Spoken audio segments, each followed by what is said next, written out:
Que tenemos ahorita 16 personas que nos acompañan, de los cuales reconozco uno de mis colegas y el resto de la comunidad. Bueno, buenas noches muchachos. Esta es una iniciativa de la comunidad de Java Nicaragua. Nosotros, con todo lo que está sucediendo ahorita, queríamos queríamos ir la suspensión de todas las actividades, de todos los meetups presenciales que hemos tenido. Pues no queríamos quedarnos atrás y queríamos también promover una charla por parte de la comunidad. Entonces, la charla que vamos a tocar el día de hoy es un tema que yo ya presenté hace poco y quisimos también con Omar organizar una charla usando el mismo tema. Vamos a hablar de un problema recurrente usando ORM. Espero que les guste. La dinámica va a ser, yo voy a iniciar la presentación, cualquier pregunta que ustedes tengan, cualquier inquietud, algo que no entiendan, siéntanse en la libertad de poderlo expresar en cualquier momento. Solo hay que seguir un cierto orden, nos ponemos de acuerdo, ustedes me preguntan, yo solventamos la pregunta y continuamos. Entonces, bueno, empecemos. El título de la charla está en inglés porque realmente nosotros tuvimos una dificultad para entender la traducción del problema. El título en inglés es más sencillo de entender. Para aquellos que han usado un ORM, entiéndase Eclipse Link o Hibernate, esto es algo muy común. Entonces, hoy día vamos a hablar de un problema de performance muy común utilizando Hibernate. Soy Armando Laní, soy uno de los miembros fundadores de la comunidad de Java Nicaragua. Y un poco acerca de mí. Esta foto me la tomaron hace 2 eventos pasados. Soy un Java developer, soy también database developer y soy miembro fundador de la comunidad de Java Nicaragua.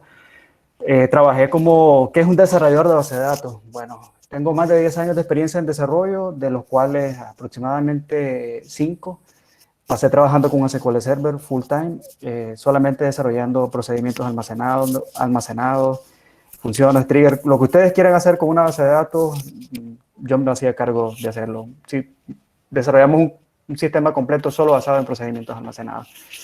Después me moví a Java y tengo aproximadamente más de 10 años también de experiencia trabajando con Java.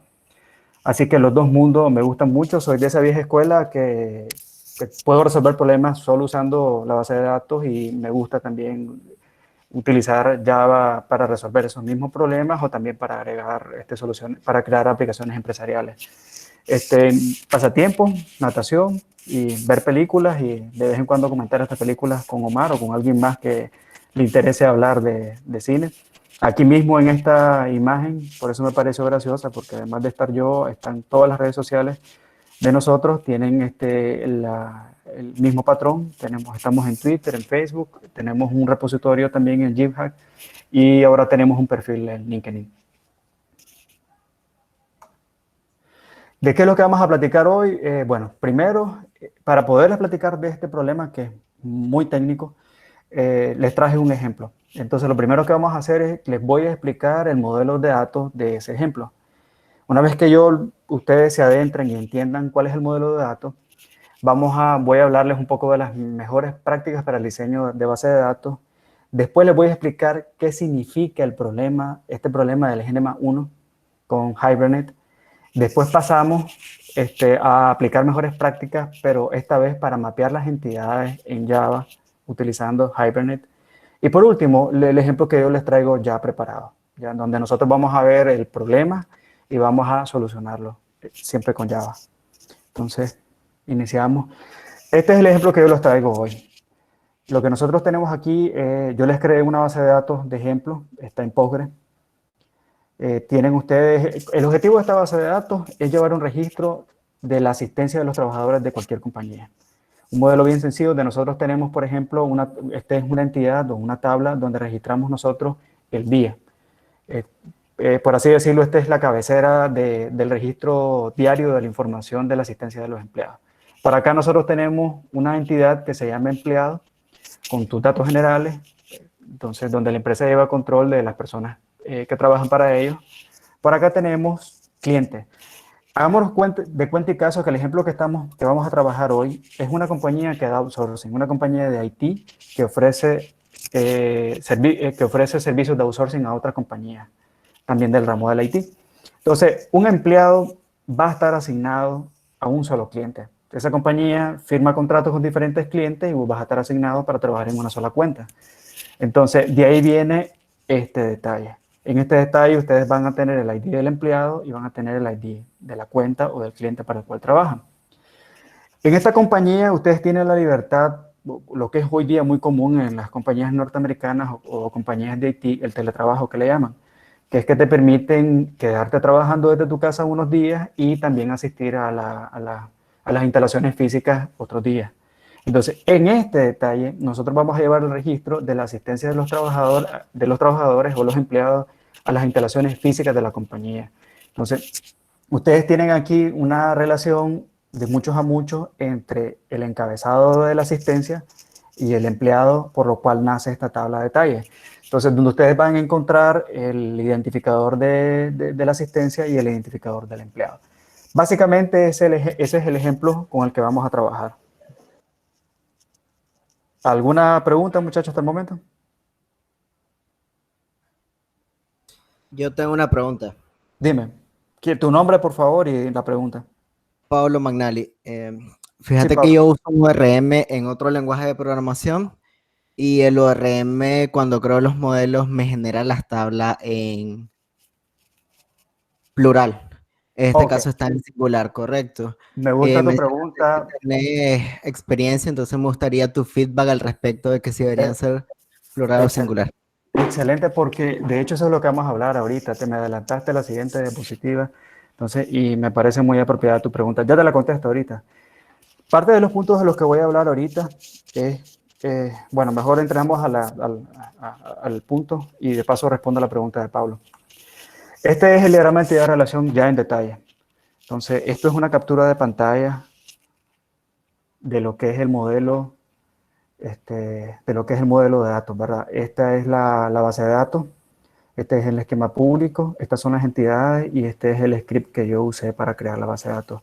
Para empezar, eh, un poco para contestar la pregunta de Pablo, yo creé a mano el modelo de datos, ¿verdad? Lo que significa que yo no solo es crearlo a mano, tengo control de cómo quiero que se vea el modelo de datos. Ok, ahorita voy a explicarles un poquito en detalle en qué consiste el modelo de datos y después contesto a la pregunta de Pablo. La respuesta va a quedar implícita en los siguientes puntos que voy a abordar. Entonces, como les decía, aquí tenemos el encabezado. En el encabezado tengo varios atributos. Tengo la clave primaria, tengo la fecha, ¿verdad?, en la que yo llego a las instalaciones físicas de la compañía, y tengo otros atributos asociados a la fecha, el año, el mes, el día. ¿Qué cosas a destacar aquí? Bueno, tengo una clave primaria, bueno, el nombre de la tabla también está en singular, y tengo estos dos atributos que son de auditoría. Algo bien sencillo, ¿verdad? ¿Cuándo se creó y cuándo se modificó?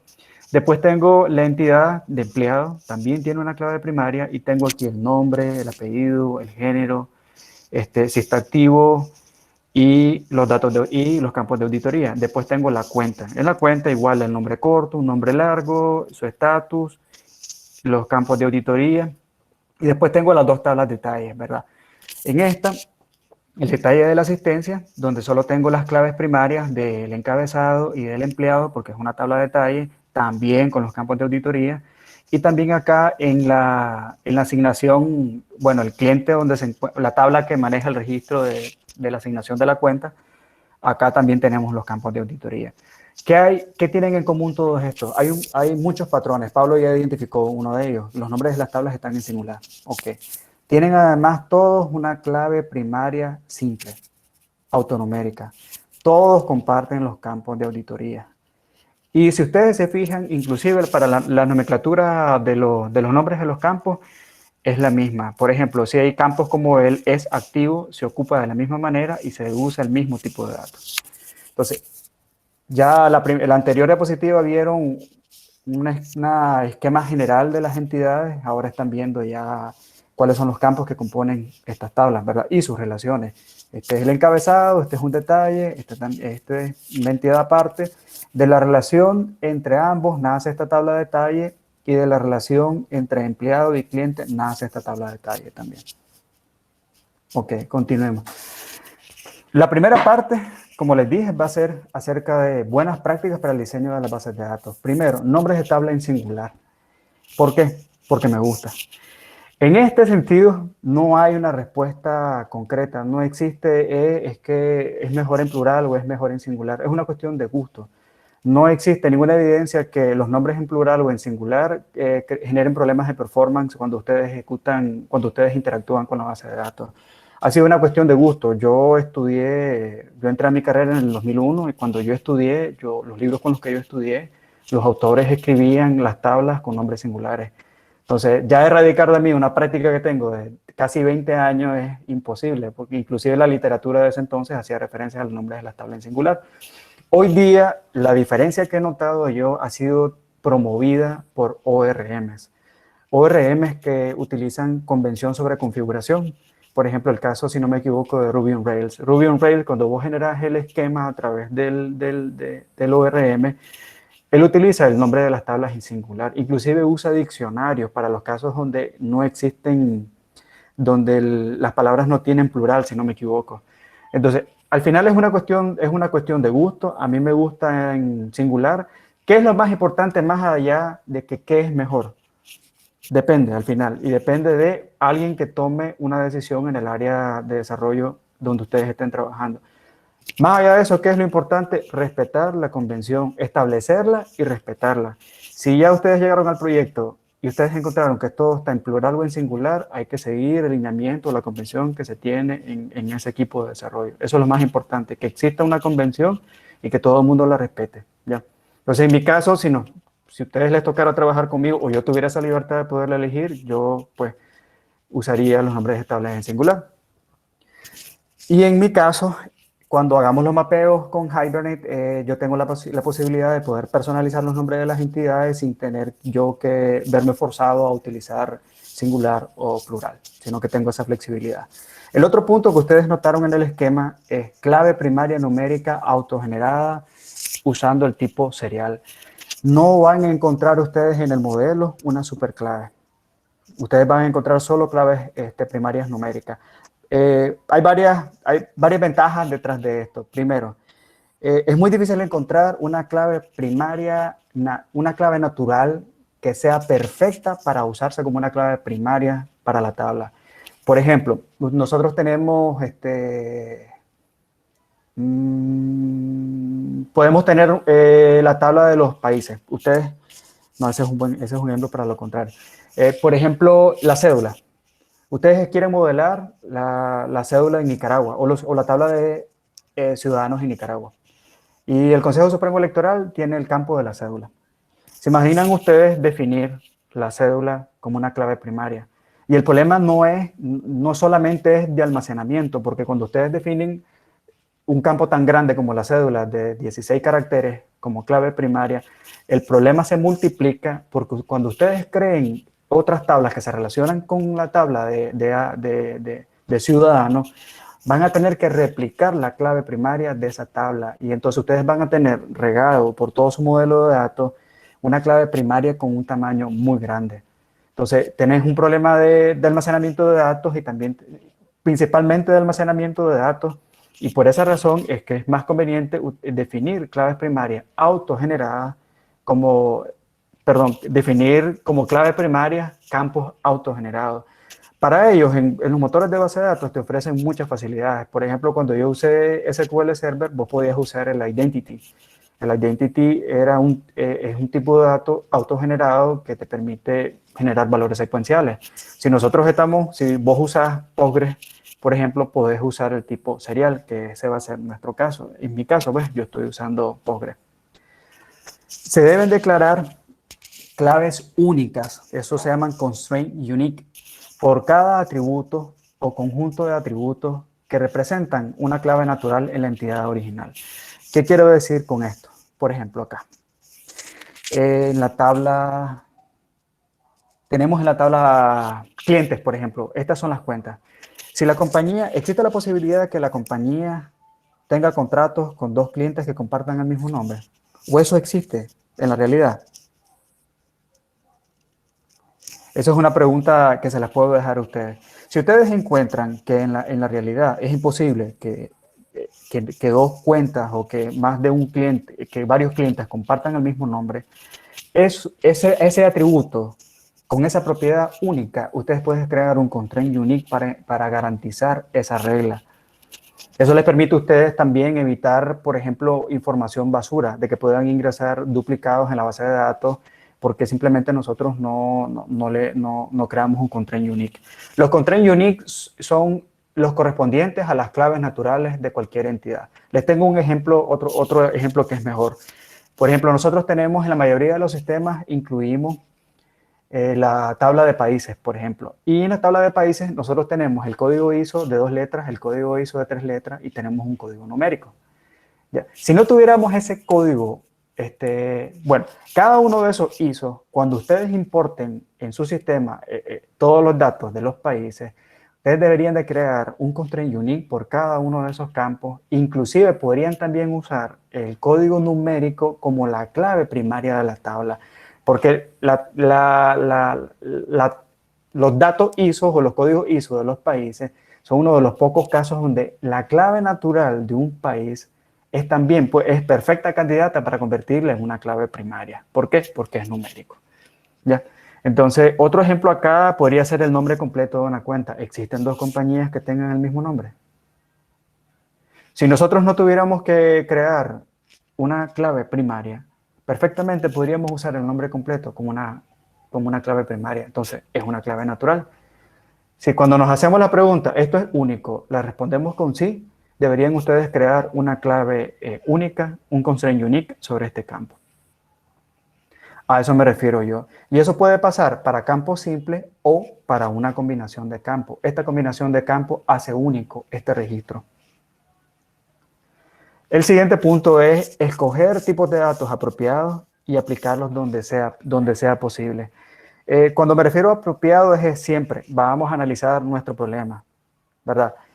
Yo tengo aquí año, ok, ¿cuál es el posible rango de valores del año?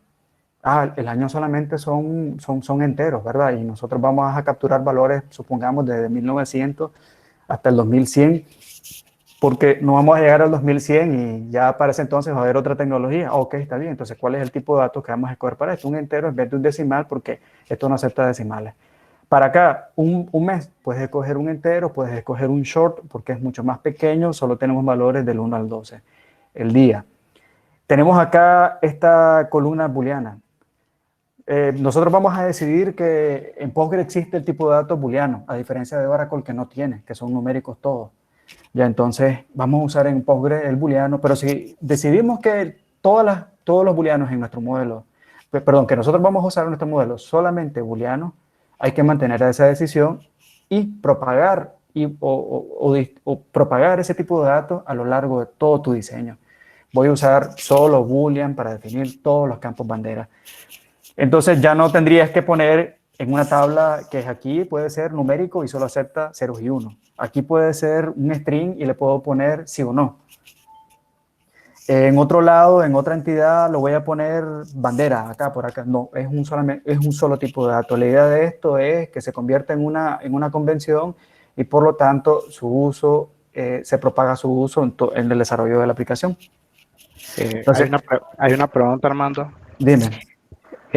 Pregunta David Romero, ¿es recomendable manejar borrados lógicos con índices si son millones de registros? Borrados lógicos con índices, no lo entiendo, fíjate. ¿Podrías explicarte, David?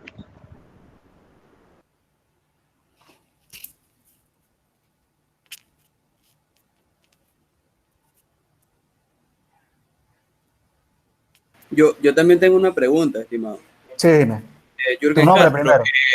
Jürgen Castro, mi Sí. pregunta es, ¿dónde es mejor o dónde sería más eficiente mantener, porque estás recomendando constraint de la base de datos, pero según entiendo, pues, que eso puede generar también sobrecarga en el servidor, de ponerle, no sé, he escuchado pues mucho índice y constraint, y a veces lo manejan en el código de la aplicación. ¿Dónde sería, mi pregunta es, dónde sería más recomendable manejar este tipo de restricciones en la lógica del código o asignárselo a la base de datos? Fíjate que tu pregunta es buena porque resulta que me estás preguntando algo que yo he encontrado que grandes compañías están haciendo, que no están creando claves foráneas ni casi ningún tipo de constraint en la base de datos. Mira, hoy día vos tenés 3 motores de base de datos, bueno, se está usando MySQL para soportar mucha infraestructura, los 2 más grandes de paga, Oracle y SQL Server. Yo he visto correr ambos con bases de datos de millones de registros, con modelos de datos que tienen relaciones entre ellos, donde no tienen problemas de performance. Estás hablando de un servidor que puede tener muchos CPU, muchos recursos disponibles, mucha memoria también. Yo estuve trabajando en un proyecto donde nosotros usábamos para toda la base de datos y nosotros, al menos transaccionalmente, no tuvimos problemas. Donde puedes tener problemas con esto, que es lo que te voy a explicar, son con los paquetes ETL. Todo lo que sean constraints en tu tabla con paquetes ETL va a ser casi imposible. Vas a tardar un montón de tiempo y te va a agregar un overhead para poder volcar esa información de datos. Pero por eso es que cuando tenés paquetes ETL, estás hablando primero de que probablemente estés migrando data a un data warehouse, y el data warehouse también tiene un diseño completamente diferente de lo que es un sistema transaccional.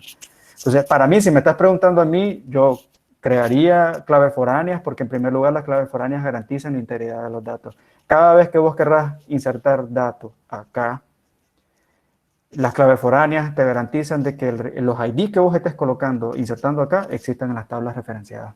Ya. Y entonces, hablan de problemas de performance. Yo no he visto, honestamente, la manera en que resuelven estas grandes compañías estos problemas de performance al eliminar estas claves foráneas o al no crear los constraints unique es simplemente agregando más poder a las soluciones que ellos están desarrollando. Entonces no he visto a alguien que a mí me dé evidencia de estadísticas de cuánta carga tienen ellos de inserción de registros por minuto, cuál es la salida que ellos tengan y que me digan que tienen problemas de rendimiento. Generalmente el problema de rendimiento les ocurre a ellos en otro lado, ni siquiera es, de hecho, al no tener claves foráneas ya tenés un problema al unir varias entidades, porque las claves foráneas también, los índices, perdón, sobre las claves foráneas hacen más rápida la ejecución de los queries, pero con un query bien delimitado. Porque si el query es complejo, mientras más claves foráneas tengas e índices sobre ellas, más lento se va a ejecutar el query. Entonces, este punto es fregado en el sentido de que no hay primero, que no hay una solución definitiva. Lo que he encontrado yo es que las compañías hoy día dicen no. Primero, porque las bases de datos son difíciles, los servidores de base de datos no escalan, son difíciles de escalar horizontalmente. Lo único que puedes hacer es escalarlo verticalmente, es agregándole más recursos de hardware para poder mejorar su rendimiento. Y entonces, el principal motivo que he encontrado en grandes compañías es que al no poderlos escalar horizontalmente, es más fácil poderlos escalar de esa manera cuando tienen un módulo de datos donde no existen relaciones. De tal manera que vos puedes volcar la data en desorden y tener arriba la aplicación en un tiempo rápido. ¿Ya? Pero a mí me gustaría ver pruebas de gente que lo aplique de verdad y que no me diga que lo hace porque existe ahora una tendencia de no estar creando ni constraint, ni claves foráneas, ni relaciones entre tablas. Armando, te Dime. puedo hacer una pregunta nueva, Sí. Pablo Magnani. Sí, Pablo. En la pantalla anterior me gustaría saber por qué estructuraste esta primera tabla tan detallada. Por ejemplo, veo que tenés date, pero también veo que como lo segmentaste en año, etcétera, mes del día de la semana. ¿Por qué no solo dejar el date? ¿Con qué objetivo le agregaste estos campos extras, por decirlo así, donde supongo habría redundancia con el primero que es date? En caso de que sea para optimizar, ¿por qué no usar la query sobre date con queries como más específica, pues, de todo date, solo dame el año, etcétera, etcétera? De hecho, esta tabla, para motivos del ejemplo, no quería dejarla solamente con este campo. La respuesta corta es, quería mostrar más campos que solamente la clave primaria, el ID, que realmente esta es la clave natural de la tabla, y los campos de auditoría. Lo otro es que esto que vos estás viendo acá se usa en los data warehouse. Este es un ejemplo típico de una tabla, de una dimensión de fecha en los data warehouse. Entonces, quise agregar información complementaria, lo tuyo es válido. Ya, lo único es, para motivos de mi ejemplo, sí quise ponerle más detalle. Armando, con respecto a la pregunta de David Romero, él ¿Sí? especifica que el registro no se ha borrado totalmente, solo cambiar el flag con respecto a manejar borrados lógicos con Ah, índice. oh, Yo, ya le entendí. yo iba a contribuir con ese punto precisamente, que creía que el amigo se refería a marcar el registro como borrado sin ejecutar un delete sobre una base de datos que contenga millones de registros.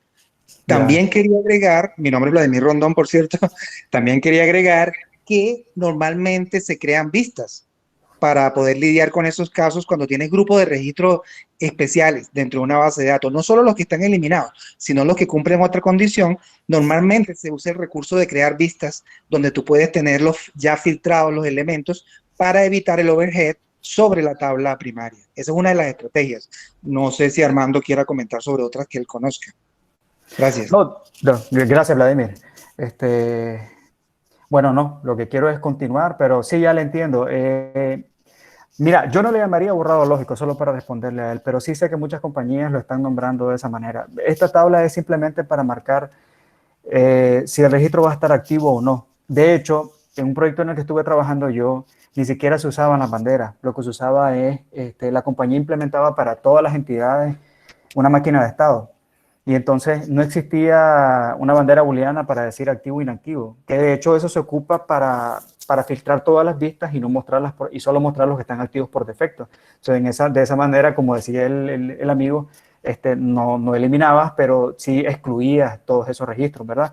En ese proyecto en el que yo estuve trabajando, que me pareció una buena práctica, ellos implementaron una máquina de estado. Entonces, ¿qué permitía esta máquina de estado? A veces la gente ingresa datos en el sistema y quieren cancelar lo que ingresaron por algún error, porque se equivocaron, porque ¿qué nos pasó? Estábamos en la implementación, teníamos muchos ambientes y el usuario, al estar, nosotros teníamos ciertos módulos en producción, tenían ciertos módulos en producción y otros en prueba, se equivocaban, entraban a producción, metían algo creyendo que era un ambiente de prueba y después se arrepentían. Entonces, ¿qué hacían ellos? Crearon diferentes tipos de estados por cada entidad y los estados tenían nombres completamente diferentes de acuerdo a las necesidades de cada entidad. Pero sí es una manera de implementarlo. A mí me gusta esa práctica de implementar una maquinita de estados, ya donde tengas, por ejemplo, anulado, cancelado. Es mucho más explícito referirte a un estado como cancelado o, por ejemplo, o en proceso o en análisis, que simplemente implementar activos o inactivos. De hecho, las banderas son más comunes en catálogos pequeños. Cuando ustedes migran datos o insertan datos y quieren que ya no se sigan cargando en sus cuadros combinados, en sus combos, o que ya no se sigan mostrando en sus detalles, entonces ustedes apagan eso y ya no se siguen y ya no se muestran. Pero he visto que esta práctica es muy común para los catálogos pequeños. Bueno, siguiendo, ya les había explicado acerca del tipo de datos apropiados. Lo importante es que cuando lo escojan, donde sea lo aplicamos. Esta siguiente regla es una subregla de este tipo. Por ejemplo, crea una regla para la longitud de los tipos de datos cadena y también, una vez que ustedes la determinen, aplicarla donde sea. Por ejemplo, detectamos, estos son descripciones. Yo tengo varias entidades que tienen un campo que se va a llamar descripción. Hasta el nombre debería ser genérico. ¿No? Para mí es importante identificar en un modelo que esto es la descripción de la entidad.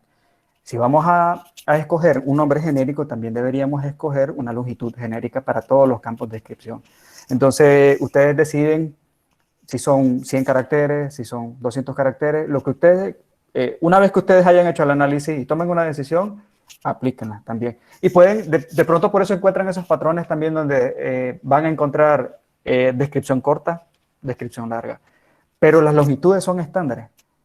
Y la idea de eso es aplicar una convención y poder darle mantenimiento al modelo de datos rápidamente. Entonces, acá tienen un ejemplo. Acá yo tengo nombres y apellidos. Para mí se refieren a lo mismo. Lo que pasa es que uno son mis nombres y el otro son mis apellidos. Armando José Alanis Aragón. Yo escogí la misma longitud para ambos campos, porque la naturaleza es la misma, estoy hablando de nombres. Acá tenemos otro ejemplo, short name. Si yo tuviera otra entidad donde yo necesitara usar un short name, yo implementaría el mismo nombre y el mismo tipo de datos con su longitud, al igual que el full name. Establecer valores por defecto cuando sea apropiado, eso es para aquellos que están creando las tablas a punta de script. Póngale default donde sea necesario. ¿Qué le va a permitir eso? Que a la hora de escribir un insert, y se lo voy a mostrar acá, como les digo, esto lo escribí a mano, entonces este es un bloque anónimo donde hice un insert. Aquí yo no estoy poniendo todos los campos, estoy poniendo lo estrictamente necesario para hacer la inserción. Para el resto ya existen valores por defectos asignados.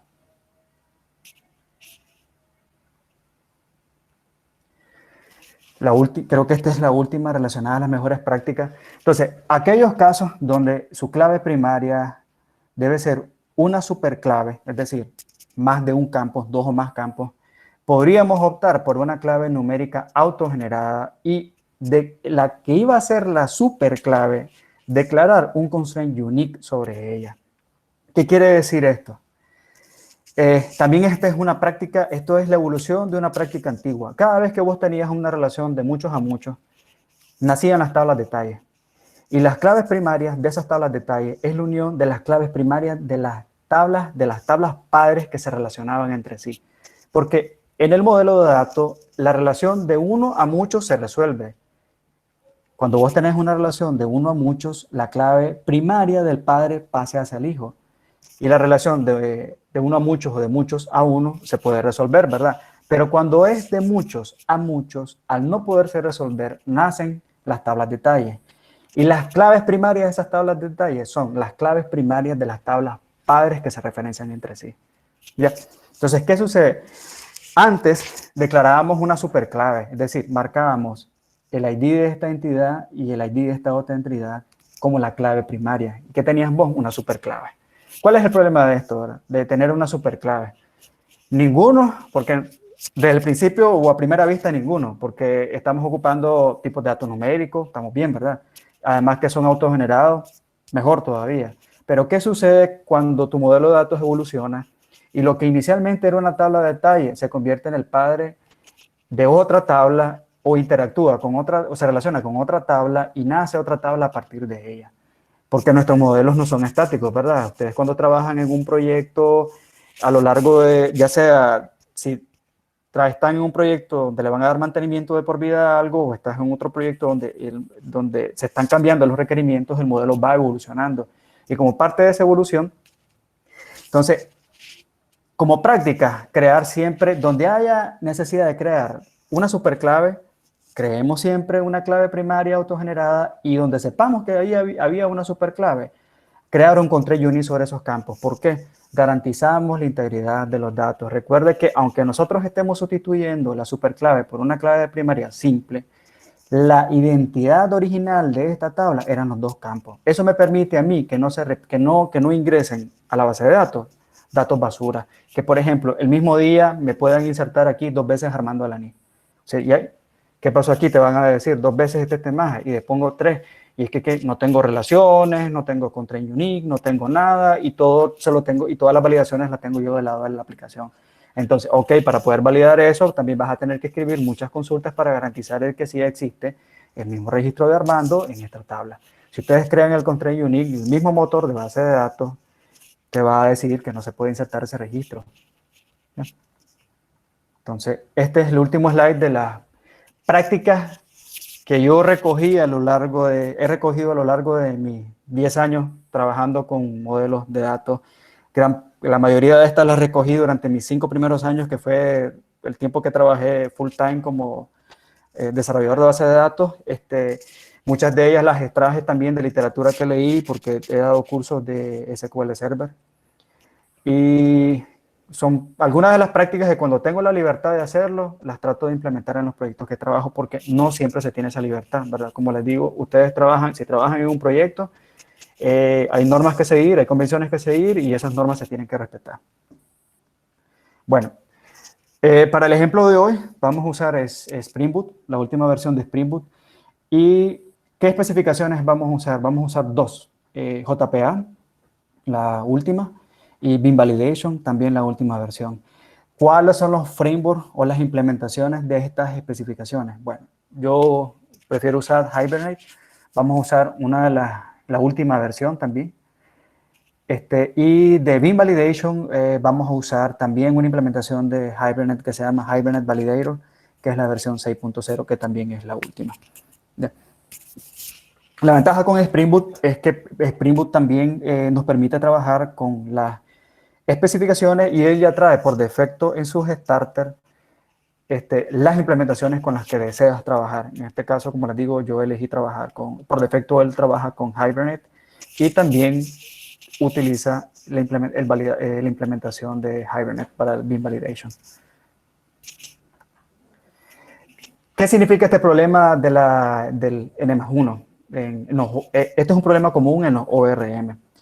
Bueno, el problema consiste en que cuando ustedes ejecutan una consulta en la base de datos y recuperan a esa entidad, el ORM por debajo va a ejecutar más consultas para devolverle data secundaria o data que está definida como lazy en tu modelo de entidad. ¿Qué significa eso? Yo tengo una entidad padre, recupero de la base de datos esta entidad padre, ya no son tablas, son entidades, pues estoy hablando de la aplicación, ¿verdad? Y después quiero hacer referencia al detalle de ese padre, ¿verdad? Quiero ver todos sus hijos. Cuando yo quiero cargar esos hijos, el ORM por debajo va a ejecutar una consulta adicional para poder cargar dinámicamente esa lista de hijos para servírmela a mí y yo poder trabajar con ella. Entonces, este es un problema muy común de performance y que a veces, que en muchas ocasiones se desprecia porque sencillamente no se le presta el cuidado que se debe al proceso que se está desarrollando o no se están analizando los logs de manera apropiada. Muchos de los problemas que nosotros tenemos hoy día es de I/O y tiene que ver, muchos problemas de rendimiento que tenemos hoy día en nuestras aplicaciones tienen que ver con el I/O y en muchas ocasiones tiene que ver con la manera en que nosotros escribimos nuestras consultas. No es lo mismo, por ejemplo, recuperar la información que necesita, hacer una sola consulta para recuperar la información que necesitamos, a tener que ir 1000 veces o 900 veces o 10.000 veces a la base de datos para recuperar en pequeños chunks la información que nosotros necesitamos. Ojo, esto no es que cada vez que identifiquemos una consulta lenta se deba a esto. No, cada caso se analiza. Pero si ustedes identifican o creen que el problema se debe a N consultas ejecutadas en la base de datos, el approach que vamos a ver hoy probablemente les funcione a ustedes. ¿Ya? Entonces, la idea es no ir varias veces a la base de datos, sino reducir la cantidad de veces que yo voy a la base de datos. La solución que les voy a mostrar a ustedes va a ser utilizando el statement que se llama join fetch.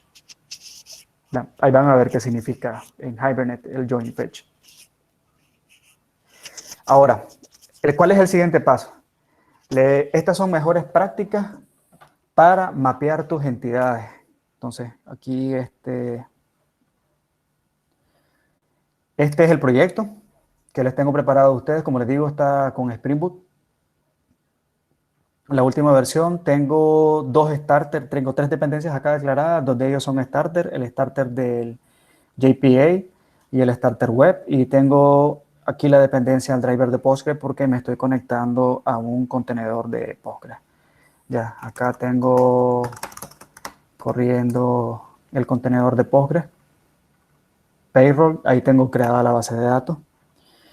Entonces, lo que vamos a platicar ahorita en la presentación, voy a estarme saltando, es las mejores prácticas para el mapeo de las entidades y se las voy a estar explicando aquí paso a paso en este modelo que tengo acá, con el mapeo de las entidades. Creo que acá voy a necesitar aumentar la fuente para que lo puedan ver. Ok. Bueno, el primer punto. Garantizar la integridad de los datos a través de la especificación Beam Validation. ¿Qué significa esto? Ya cuando estamos en el lenguaje de programación, nosotros queremos garantizar, ¿verdad?, que no nos metan datos basura a través de la aplicación hacia la base de datos. Ya existe una especificación para eso. Para ahorrarnos estar escribiendo validaciones manuales, se creó esta especificación del Beam Validation. De hecho, el namespace de esta especificación es es el JAVAX Validation. Y el namespace de la especificación del JPA es el JAVAX Persistent. Entonces, ¿cuáles son las anotaciones del Beam Validation? Son estas. El not null, pasado, presente, no null, mínimo, máximo. ¿Qué significa esto? El no null estoy diciendo yo acá que este atributo es requerido. Cada vez que yo quiera persistir esta entidad, el Hibernate Validator va a realizar la validación sobre este atributo para comprobar que venga lleno. Si no viene lleno, se va a lanzar una excepción. Pasado o presente, no puedo insertar fechas a futuro. Tengo el año, por ejemplo. Si no pusiera yo no usaras estas anotaciones, yo podría aceptar cualquier fecha o tendría que escribir un if donde diga la fecha debe estar entre el 2015 y el 2100. Con esto, las validaciones son declarativas. Solamente usando anotaciones, ustedes garantizan la integridad de sus datos. Entonces, aquí no es nulo, aquí el valor mínimo, aquí el valor máximo. Lo mismo acá. Por ejemplo, en el mes, solo hay 12 meses. Solo puede estar 1 al 12. En el día, solo hay a lo sumo 32 días, del 1 al 31. Días de la semana, solo hay 7. Solo puedes poner del 1 al 7. El micrófono de alguien, ya lo apagaron. Aquí tenemos, por ejemplo, un string. En el string Armando, acá, dime, ese es Omar, ¿verdad? un poco más grande la fuente, por favor, Armando. Ok. Así está bien, Omar. Sí, está bien. Sí. Ok, gracias. Por ejemplo, tenemos aquí el día de la semana. Resulta que este es el nombre, lunes, martes, miércoles. La notación que yo estoy usando en este caso es not empty. ¿Qué significa? No puede ser ni null ni vacío. Pues tiene que tener algo. El size, ¿para qué? La cantidad mínima de caracteres que yo acepto para poder persistir ese atributo o para poder guardar el dato en ese atributo. 3 caracteres como mínimo. Ok, aquí tenemos las semanas del año, son de lo sumo entre 1 y 53. Y aquí tenemos algo interesante. Aquí tengo yo el audit trail, que son los 2 campos para cuándo se creó y cuándo se actualizó el registro. ¿Qué sucede acá? Aquí tengo también estas anotaciones de bin validation. Igual, esto es requerido. Esto puede ser solo pasado o presente. Esto aquí no está, el not null, significa que puedo aceptar nulos en este, pero hay algo interesante. Este es un tipo custom. Ya no es un string, no es un boolean, no es un integer, no es un big decimal. Es una clase que yo creé. Alguien tiene abierto el micrófono, muchachos, y se escucha un poco de interferencia.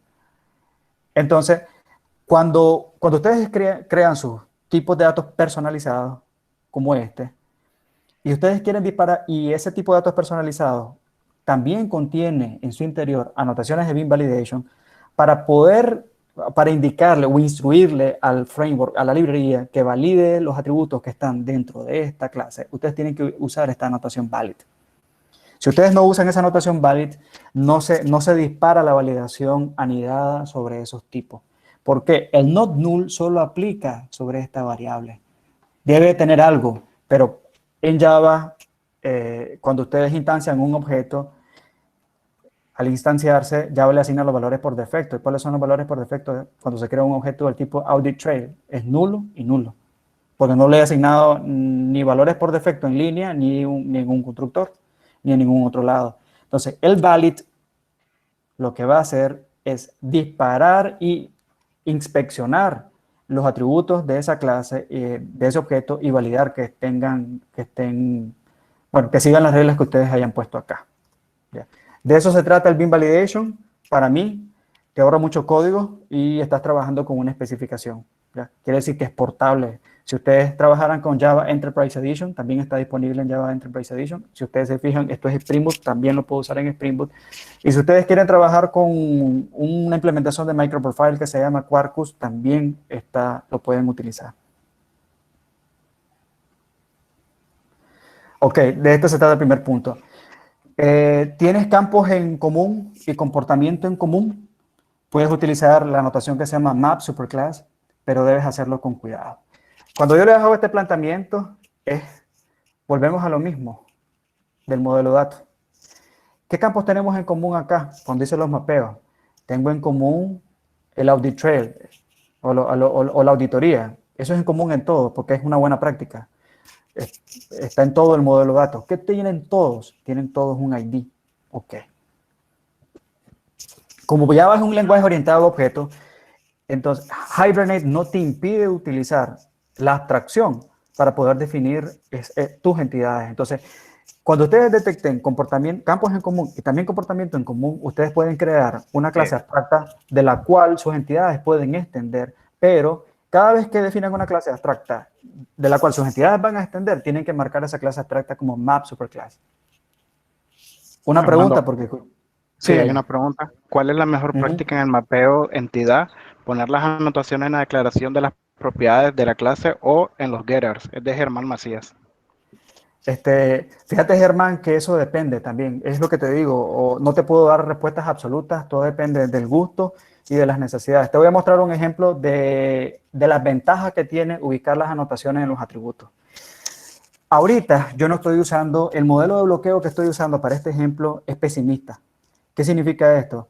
Que delego hacia la base de datos, la concurrencia está manejada por la base de datos. Ya. Si la base de datos detecta un bloqueo, simplemente la base de datos es la que me va a mandar el error. Y va a también depender del nivel de aislamiento que estés ocupando con la transacción.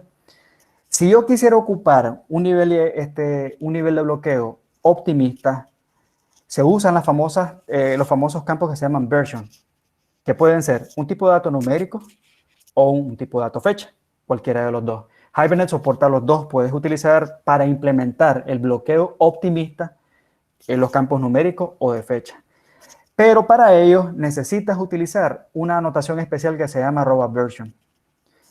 Si vos estás anotando en los atributos, vos agregas un campo de tipo numérico, por ejemplo acá, que se llame de tipo long o integer, le llamas version, y utilizas la anotación del version para marcar que vas a implementar en tu modelo de datos un bloqueo optimista. ¿Qué ventaja tiene? Que al ubicar la anotación en el atributo, no necesito yo andar anotando, primero, no necesito yo andar exponiendo o creando un getter para el version.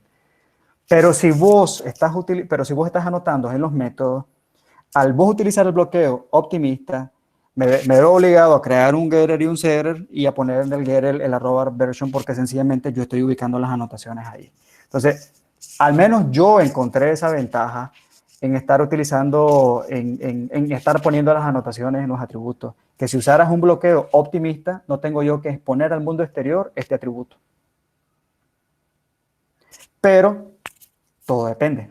¿Ya? Hay también sus ventajas adicionales de ubicar las anotaciones en los getters. Ok, ¿en qué estaba? Bueno, el valid y, el comportamiento común, ¿verdad? Entonces, por ejemplo, acá, todas mis entidades tienen un identificador. Entonces, todos tienen una clave primaria autogenerada. Yo creé una clase padre abstracta que se llama identifiable, que tiene un tipo, que tiene un type aquí, un generic type. Ustedes pueden definir lo que ustedes quieran acá, como generic type. Lo importante acá es marcar esta clase como una clase abstracta. Y acá tengo una definición por defecto de equals, que es importante también ofrecer una buena definición por defecto del equals. Por lo tanto, todas mis entidades acá van a extender de esta clase padre identifiable y automáticamente tienen un get, un set. Bueno, dispongo de dos constructores, uno público por defecto y un protected con el ID. Y la implementación por defecto del equals. Ya. Entonces, estoy haciendo uso de la programación orientada a objetos para también modelar mis entidades. Ya. Si ustedes utilizaran un generador de código para generar las entidades, ustedes verían que repetirían el código de ID. Ya. Si a ustedes les toca hacer a mano su modelo o existe un manual o buenas prácticas que deben de seguir en su proyecto, pues alguien le va a decir, eso ya está en una clase padre y fue marcado como map superclass y nosotros queremos sacarle provecho a la programación orientada a objetos para definir nuestras entidades. Perdón. Ok. ¿Tienes campos en común? La misma pregunta. También podrías utilizar, en vez de un map superclass o una clase abstracta, podrías utilizar un embeddable. De hecho, en mi opinión, el embeddable agrega más flexibilidad a tu modelo. Les voy a explicar por qué y después les voy a hacer esta pregunta que aparece ahí, si eso es agregación o composición. Esto es un embeddable. De hecho, ¿qué campos tengo en todas mis entidades? Este mismo campo en todos lados lo tengo. ¿Ok? Perfecto. La ventaja de declarar esto como un embeddable, o bueno, como una clase aparte, es que ustedes pueden, vean las clases, las clases son contenedores. Ustedes pueden agregar y quitar la cantidad de piezas que ustedes deseen. Si yo comienzo a declarar, yo identifico mi modelo, muchos tipos personalizados, ustedes pueden comenzar a reutilizarlos alrededor de su modelo de datos. ¿Qué ventaja tiene? ¿Qué ventaja adicional trae esto? Bueno, como les digo, este es un embeddable. Primero hay que marcarlo, permítanme, solo termino esto. Hay que marcarlo acá como con la notación embeddable y cuando lo querés, y cuando lo vas a utilizar en la entidad primaria, lo tenés que marcar como embedded. Sí, dime. Que tratarás de mantener una misma tamaño de fuente grande en todas Ah, las ok. ventanas. Ok. Ahí está bien. Está bien, Omar. Se refiere a todos Sí. Lo que pasa es que acá en el IDE solo tengo el shortcut y Las preferencias de IntelliJ, Armando. Ok, está bien. Gracias, Robert. Entonces, para poder agregar el embeddable, necesito utilizar la notación embedded. Ya. ¿Cuál era la ventaja entonces del embeddable respecto a utilizar un map superclass? La ventaja es que ustedes pueden quitarlo y ponerlo donde ustedes quieran. En cambio, una clase abstracta, no. Ustedes o extienden de esa clase abstracta o no extienden. Pero el problema es que si extiendo de ella, heredo todo lo que tenga la clase abstracta. Entonces, de alguna manera estoy forzado a heredar el comportamiento de esa clase padre. En cambio, los embeddable o estos tipos de datos personalizados pueden ser como plugins, como piezas que se pueden quitar y poner cuando ustedes lo necesiten. La ventaja es que cuando lo pones, la definición de los atributos es estándar, como lo tenemos en mi modelo. En todo el modelo tenemos exactamente los mismos dos campos, con exactamente el mismo tipo de datos, porque mi equipo de base de datos está implementando, tiene convenciones y está implementando buenas prácticas, todo tiene el mismo tipo de datos. Vengo yo y hago lo mismo. De tal manera que si algún día ellos me dicen, Armando, vamos a tener que cambiar el modelo de datos, entonces no me jodieron, no hay ningún problema, tranquilo hermanito, decime qué tipo de datos vas a implementar ahora. No hay falla. Entonces vamos a tener que cambiarlo por cualquier necesidad de negocio y está bien, vengo yo, cambio acá, ya sea que el nombre de la columna, el tipo de datos, lo que sea. Y eso automáticamente se propaga en todo tu modelo de datos sin que tengas que cambiar específicamente cada una de las entidades. Si no hubieran usado esa práctica, el embeddable, yo hubiera tenido que, no yo personalmente, tal vez el IDE con el plugin para hacer ingeniería inversa y generar todas las entidades, porque todos los IDEs buenos lo traen. Vos hubieras visto esto mismo en todas las entidades parejo. ¿Qué tal si el equipo de base de datos te dice, mira hermanito, eso lo vamos a cambiar? Y no hay discusión porque esto es una dictadura. Se cambia. Entonces te jodieron. Pues va a ser un refactor, pero dentro del refactor, no solamente es el refactor de los tipos de datos o probablemente de los, si hubiera el cambio de un nombre, también hay que crear test unitarios para esto, test de integración para esto, para garantizar que en tu código no se corrió absolutamente nada. En cambio acá, por lo menos tenés consistencia en un solo tipo de datos, solo cambias una sola cosa, tenés flexibilidad. Ya. Entonces, a eso me refiero yo. En ambos casos, con el map superclass y el embeddable, tenés comportamiento en común, pero en uno estoy forzado a heredar lo que el padre tiene y en el otro puedo quitar y poner de acuerdo a mis necesidades. Entonces eso a mí me agrega más flexibilidad en cuanto al modelado de mi base de datos. Ok, bueno, ya les dije, el embeddable facilita la integridad de los datos porque obviamente al tener una sola clase, yo aplico sobre esa clase ya sea el bin validation y los mapeos. Ok, tipos de datos básicos versus personalizados. Lo mismo también, esto aplica, recuerden que estamos hablando del mapeo en Java. ¿Qué prefieren ustedes? Tengo yo nombres, el campo nombres. ¿Lo declaramos como string o creamos una clase en Java que se llame name y declaramos y creamos ese tipo de datos personalizados. Yo he visto más la primera, de andar creando el string. Acá tengo el employee. En el employee, yo tengo los nombres y los apellidos, como les dije inicialmente. Aquí va Armando José, aquí en los apellidos Alanis Aragón. Pero ¿qué dice? ¿Ustedes qué encontrar? ¿Qué es lo más común? Si no crear un tipo de datos en Java, porque esta es una columna character array en Postgres. Ah, ok, está bien. Yo lo hubiera declarado como un tipo string. El problema de declararlo como un tipo string es lo mismo que les platiqué al principio. Seleccionar tipos de datos consistentes y longitudes para los strings las mismas. Si identifico yo que esto es el nombre, va a ser el mismo donde necesite poner un nombre. La misma regla aplica acá. Si esto es un nombre, vos tenés muchos nombres en tu modelo de datos, probablemente para una tabla empleado, para una tabla de vendedor, o para, en este caso, para una entidad empleado, para una entidad vendedor, para una entidad usuario, para diferentes casos de uso. Vas a estar mapeando string y poniendo exactamente la misma definición en todos lados. O mejor creas un tipo de datos Java, una nueva clase que se llama name, donde ahí tenés la misma regla que ya alguien en base de datos está aplicando. Va a ser, en este caso, el size a lo sumo es de 100 caracteres, por decirte algo. Ya. Entonces, yo prefiero hacer esto. Donde yo identifique un tipo de dato custom, personalizado, lo uso y lo creo. Para garantizar la integridad de los datos, para generar mayor flexibilidad en tu modelo. ¿Qué sucede en este ejemplo? En el empleado, si ustedes recuerdan, de hecho yo tenía, les voy a mostrar la tabla de empleado, la tabla original. En la tabla original, yo tengo names y last names.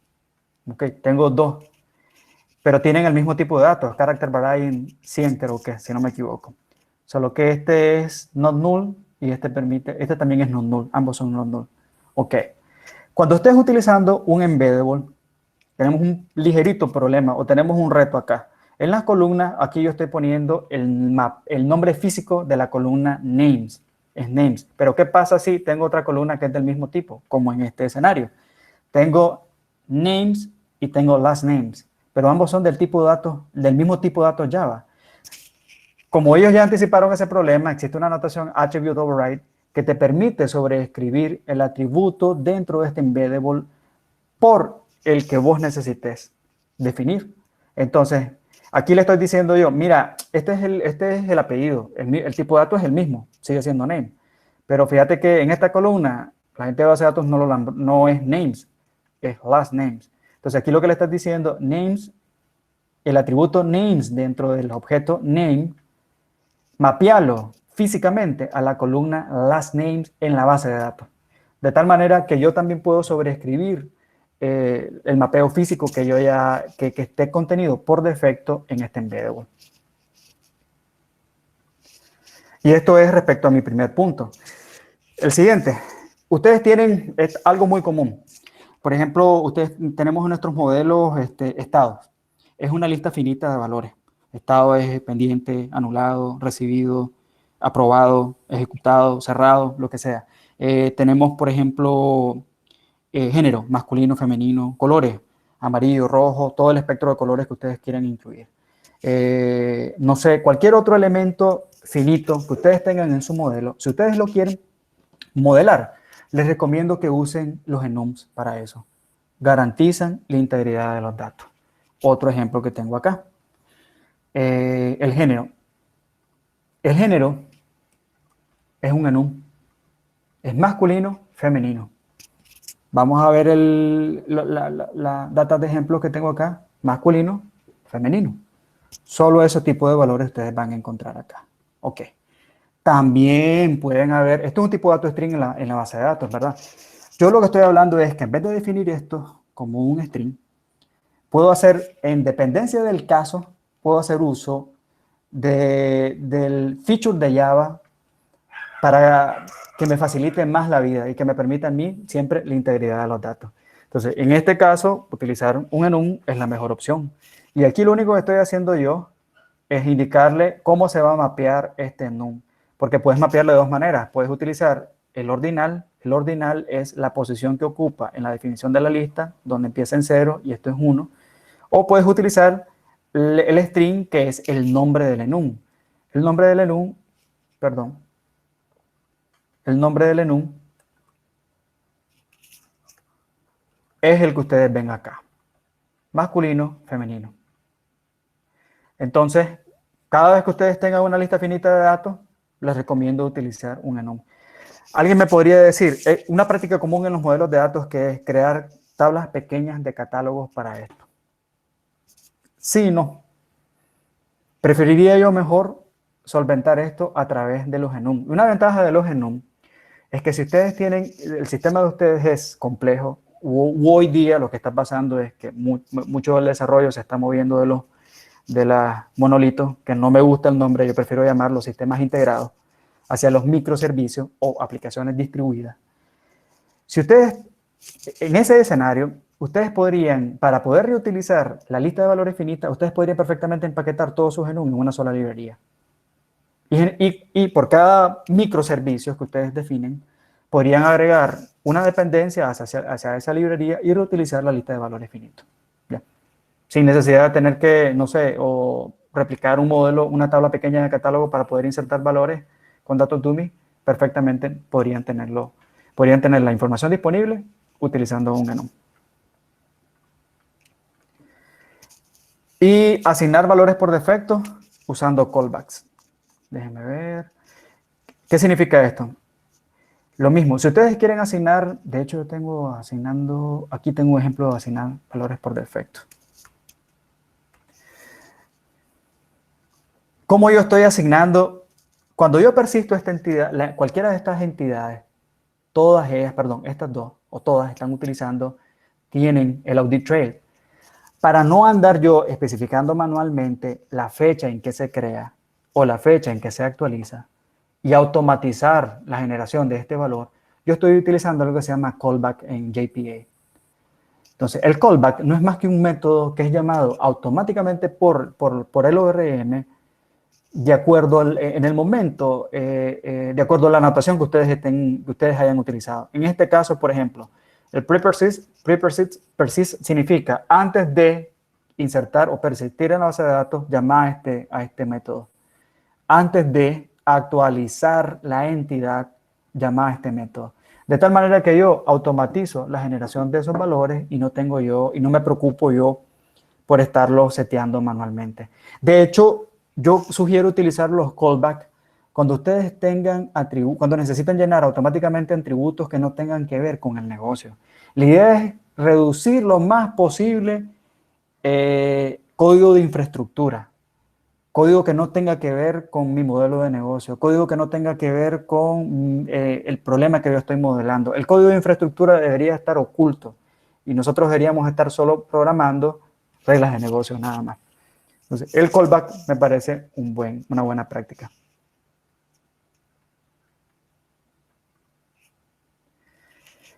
Por último, las asociaciones.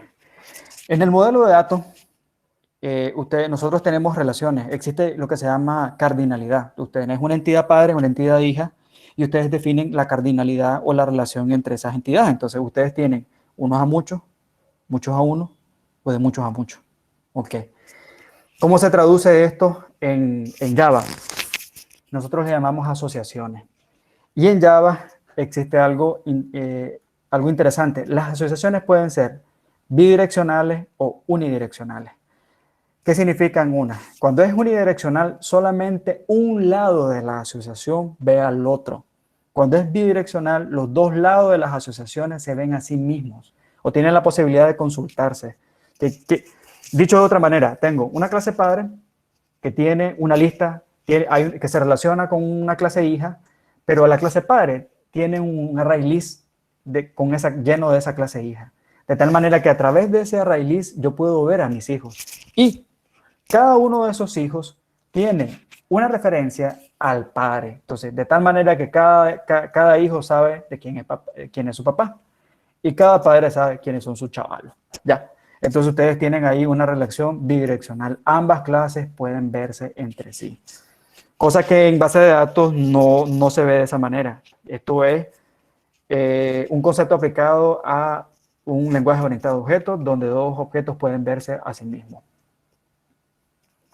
Y bueno, ya les di toda la parte teórica.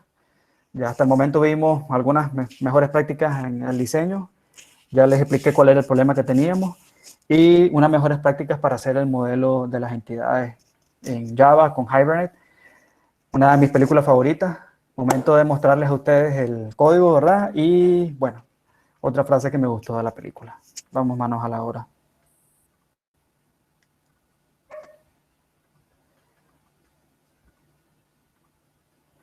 Ok, ¿qué es lo que vamos a hacer acá? Voy a escribir varios tests de integración donde yo les voy a mostrar el problema que nosotros tenemos ahorita. Para ello,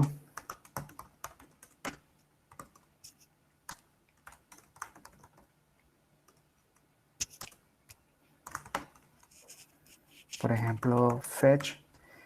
Primero que voy a hacer,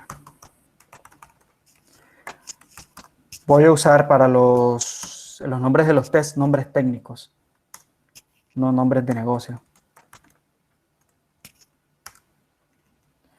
Ok. Voy a hacer un query de esta entidad, de attendance.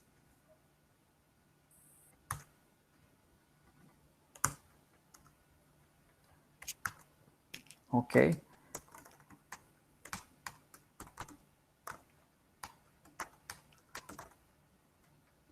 Voy a utilizar este método que acepta dos parámetros, un string y la clase. Voy a poner el string y la clase, que es attendance.class. Acá el query que voy a escribir es,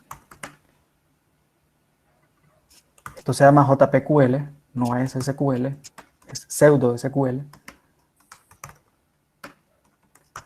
Y por ejemplo, vamos a hacer un query, vamos a traernos toda la lista de asistencia desde el 2019 hasta la época. De hecho, la base de datos la llené a partir del 1 de enero del 2019 hasta la fecha de hoy. Entonces nos vamos a traer prácticamente todo lo que tenga la base de datos. Acá esto retorna un typed query. Ok. Se llama JPQL. La implementación de Hibernate se llama HQL. No es SQL, es un pseudo SQL. Esto es el nombre de la entidad. Esto es un alias. El where, tal como lo conocemos. Pero este es el root del query, el root entity del query. Y sobre yo especifico los atributos sobre los cuales voy a hacer un query. Entonces aquí estoy diciendo a.year y estoy escribiendo la condición. Y acá pongo la entidad, el alias de la entidad que estoy a la que estoy consultando.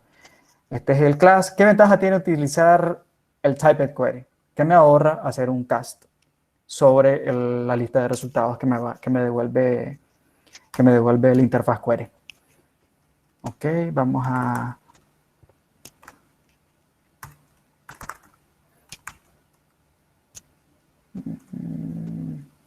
De hecho, voy a almacenar acá el tiempo en milisegundos.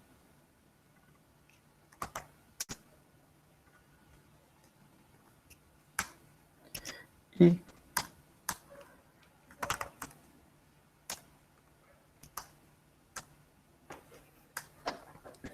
ok.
Ok.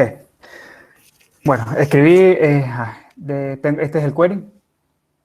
Acabo de capturar, antes de recuperar la información de la base de datos, estoy capturando el tiempo de inicio en milisegundos, la cantidad de días, estoy iterando por cada uno de ellos y estoy mostrando simplemente la fecha y el nombre del día. Nada más, y acá capturo cuánto tiempo nos tardamos. En milisegundos la diferencia.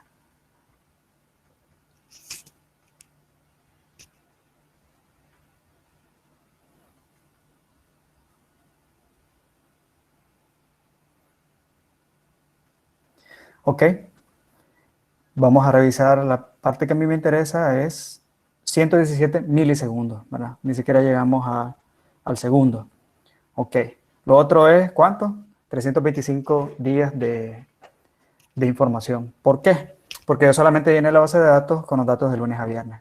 En esta compañía no se trabaja fin de semana, ¿verdad? Así que es gente seria. Tienen aquí la salida. Con esto no hay ningún problema. Este ejemplo solamente es para que nos familiaricemos con el API. Ahora viene el problema en cuestión. De hecho, vamos a hacer una técnica infalible que hasta los arquitectos las implementan.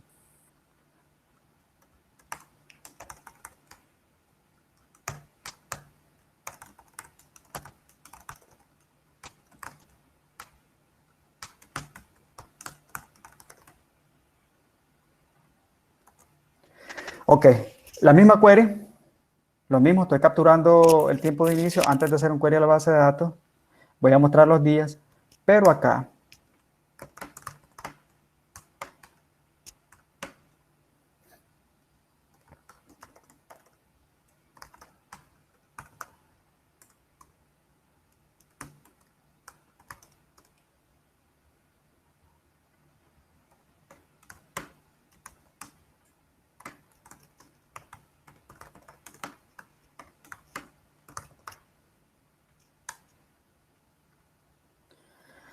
estoy mostrando el conteo de los trabajadores que llegaron ese día. ¿Qué sucede? Yo les hablaba de las relaciones bidireccionales, ¿verdad?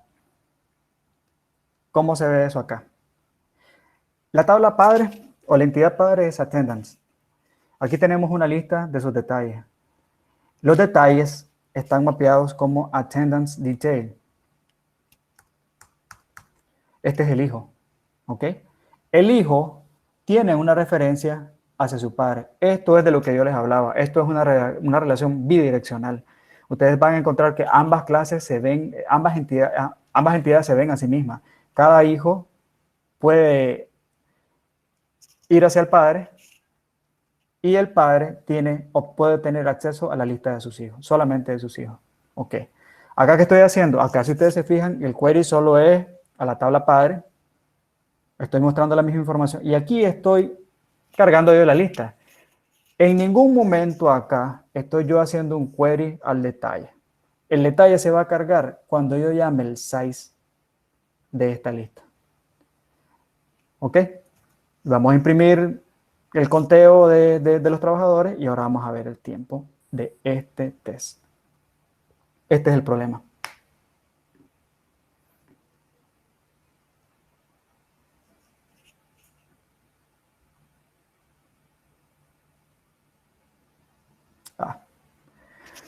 Permítame, que ya sé que me pasó. Como necesita cargar, tengo lazy loading, ahorita las asociaciones, necesita transacción para poder, necesito una sesión abierta para poder cargar el proxy, que eso fue lo que me pasó. Parte de hacer live coding.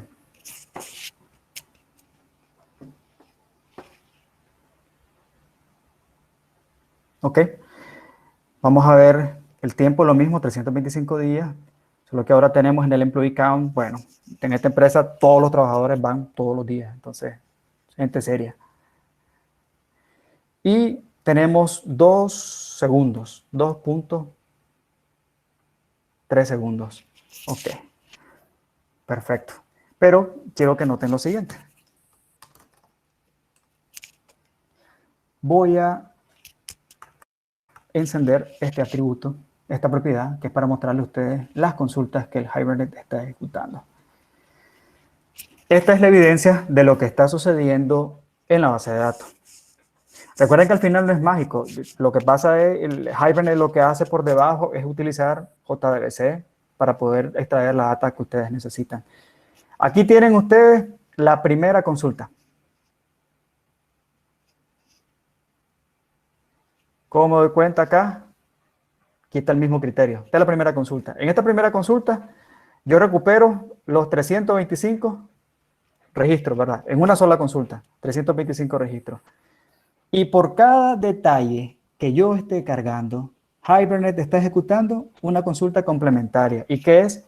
Al detalle de la asistencia por el ID del padre. La consulta es la misma, ¿qué es lo que cambia? El ID del padre. ¿Ya? Y entonces, ¿qué pasa? 325 veces se está yendo a la base de datos Hibernate para recuperar, solamente para poderme entregar la lista del detalle. ¿Ya? Entonces, por eso es que, y esto lo tengo localmente, ¿verdad? El problema se degrada cuando tenés muchas transacciones concurrentes, grandes volúmenes de datos, muchas entidades relacionadas y, y obviamente no tenés tu servidor de base de datos corriendo en la misma máquina. Hay red involucrada. Y la red nunca es confiable tampoco. Entonces, esto es lo que nos está pasando acá. Demasiado, ¿verdad? Que ya tenemos la estadística de eran 2 segundos, creo yo. Ok. Bueno, vamos a resolver el problema. Ya lo identificamos. ¿Por qué es que se llama N+1? Porque son N+1 consultas. Porque esta es la primera consulta. ¿Me trajo cuánto? 325 registros. ¿Cuántas consultas fueron en total? 326 consultas. Ese es el problema de N+1. De la primera se me vino un set de datos. Y de cada set de datos hay que hacer por cada set de datos, por cada detalle estoy haciendo una consulta adicional. Entonces cada set de datos que se me viene dispara una consulta adicional para cargar este dato secundario o esta lista de detalles. De ahí es que viene el nombre. ¿Cómo lo detectan ustedes? La misma consulta, lo único que cambia es el ID del padre. Ahora vamos a la solución. ¿Cómo hacemos para mejorar este tiempo?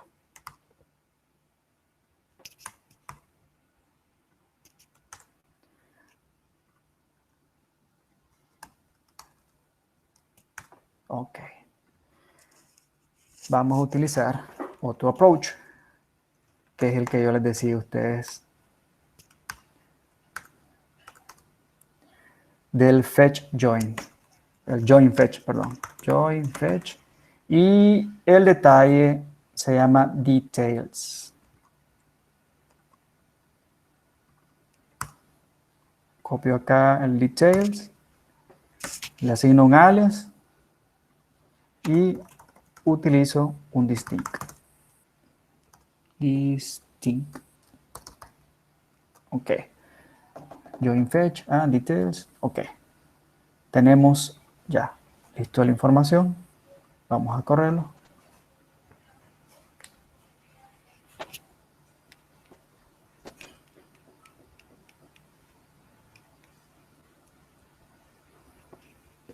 Como habrán notado, mejoró el tiempo.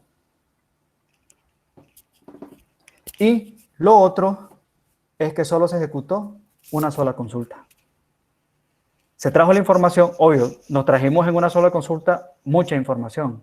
Solo se fue una sola vez a la base de datos y ya en una sola ida tiene toda la información que necesita o que yo necesito para este caso en específico. Entonces tienen los mismos 325 registros y no cambié nada. Lo único que cambié fue utilizar el join fetch para poder recuperar toda la información de una sola vez. Y se fijan, algo adicional.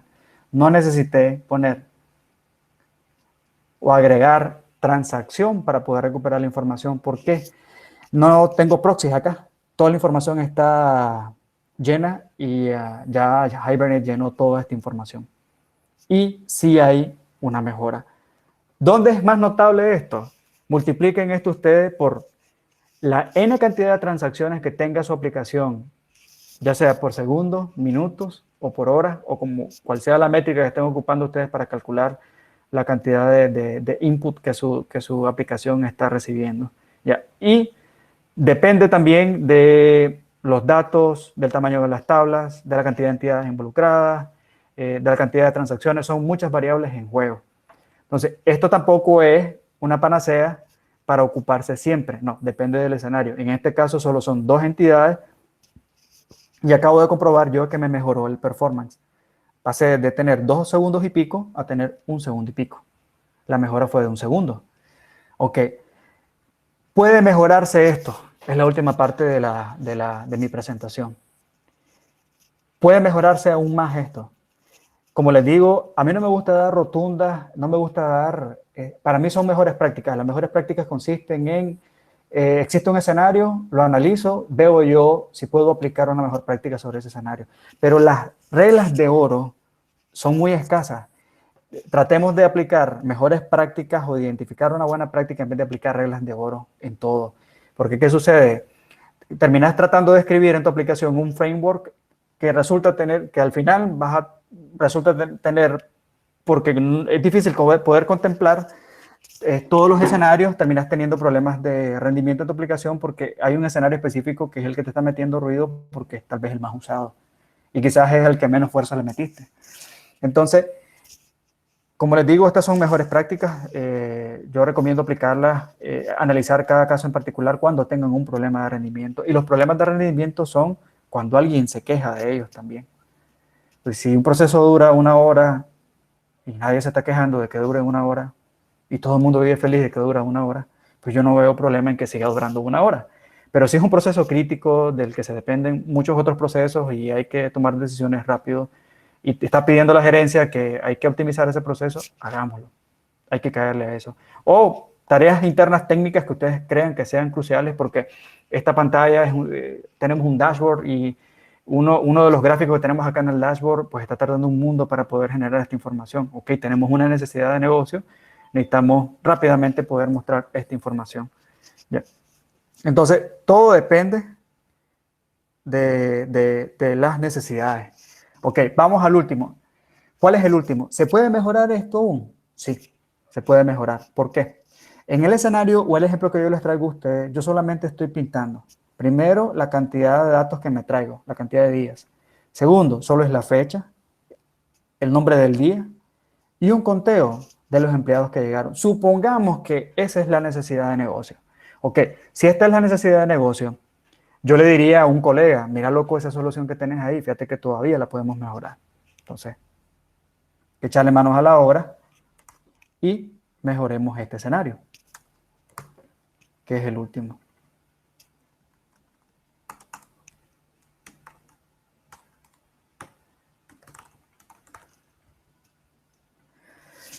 ¿Qué voy a hacer acá? Acá estoy necesitando el día, el date.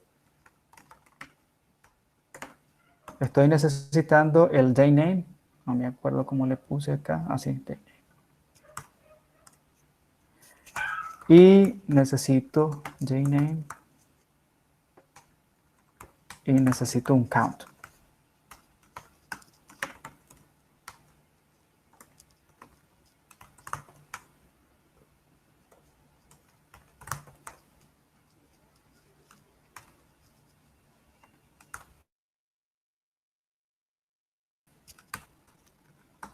Ok, solamente, ahora, ¿qué es lo que estoy haciendo? Voy a extraer solamente las columnas que yo los atributos que yo necesito. Day name, count, as employee count, y acá necesito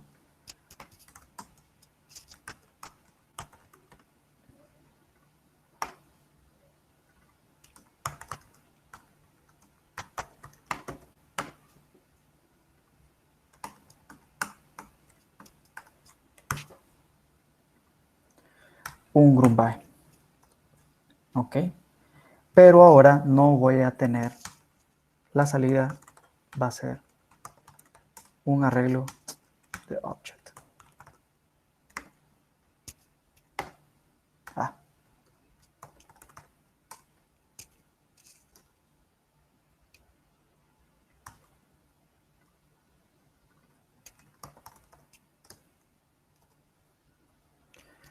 Esto va a ser un arreglo de object. según arreglo de object. Y el count, acá como el size, viene de 0, 1, 2. 2. De hecho, si no me equivoco, esto será un long.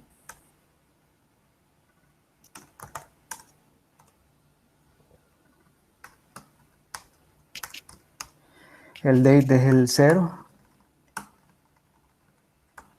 y el nombre del día es el 1 y acá tengo el count. Ok, veamos, tengo el arreglo, el loss es el count, si no me equivoco es un long, vamos a ver.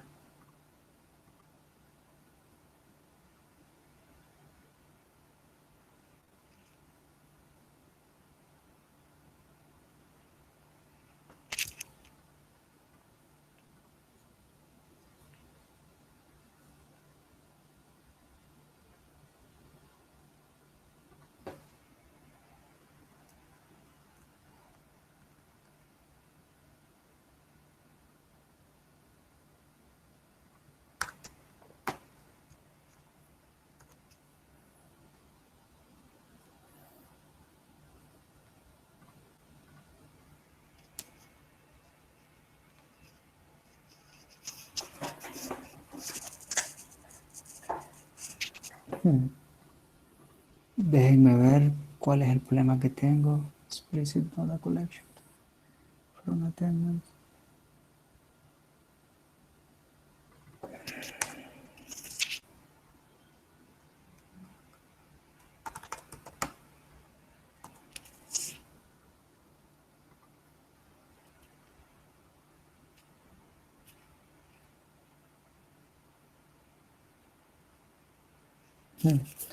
Bueno, muchachos, como query, tengo el ejemplo de todas formas acá.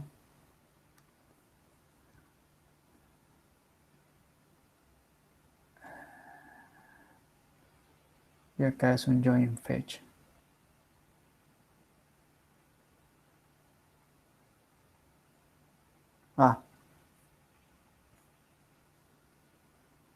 Attendance con el join.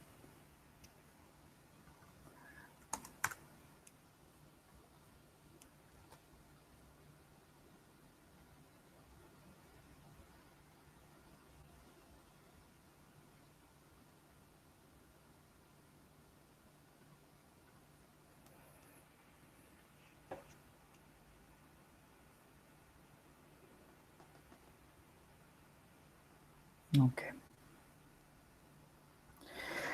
Y listo. Este último ejemplo, 74 milisegundos. Es el segundo más rápido después del primero. El primero es más rápido, creo que fue en 84 milisegundos. Es el más rápido. ¿Cuál es mi punto con este ejemplo? Bueno, mi error para rectificar es que estaba utilizando el join fetch, pero aquí estoy haciendo un group by. Entonces, my bad. ¿Por qué este es el más rápido de todos estos? ¿O por qué para mí sería la solución para este problema o el ejemplo que yo les traía?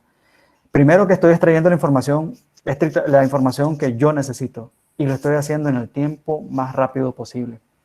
Entonces, para mí la solución original para casos del N+1 directamente es el join fetch. Pero en este escenario, yendo más allá del problema y habiendo detectado cuál era el problema, si yo solo necesito este conjunto de información, definitivamente esto es el que mejor rendimiento les va a dar a ustedes. 74 milisegundos, eso es en un chasquido. Y bueno, este es el ejemplo que yo les traía a ustedes, muchachos. Espero que les haya gustado. Si tienen alguna pregunta. Hay una pregunta. Uh-huh. Dice, en cuanto a las asociaciones many to one, en tu experiencia, ¿cuáles serían las recomendaciones para mapear usando JPA Hibernate? ¿Es recomendable usar una relación bidireccional? ¿En qué casos debo usar uno u otro para tener una mejor performance, como mostraste en tu ejemplo del join fetch de Franklin Quispe Garces? Ok, mira, para las relaciones many to many, te digo honestamente, yo no las uso. porque son un dolor de cabeza. Entonces lo que yo hago es crear tablas de detalles donde yo pongo las anotaciones del many to one. Y en dependencia de la necesidad que vos tengas, desde el padre, cargar hacia el hijo. No siempre es necesario, todo depende del escenario en el que te encontrés. Pero si en este escenario el padre siempre necesita tener, o generalmente en tu código, todo el mundo necesita tener acceso a tu hijo, pero primero tiene que pasar a través del padre. Entonces yo haría el join fetch y no usaría el many to many y mapearía esta relación como lo acabas de ver en mi ejemplo. Creo una entidad aparte dedicada para el detalle y en ella ubico las claves foráneas a las entidades padres. Y en la clase padre, generalmente solamente una, la que es dueña de la relación, pongo yo, expondría el detalle el detalle de los hijos. Entonces no uso anotación many to many, no, yo lo que hago es simple, el detalle es una entidad más. Tengo una relación bidireccional solamente con la entidad que es la entidad dueña de la relación. Si hubieran más claves foráneas, son many to one, pero donde existe la relación con la clase padre, existe un many to one, pero además en esa clase padre hay un one to many hacia esa clase hija.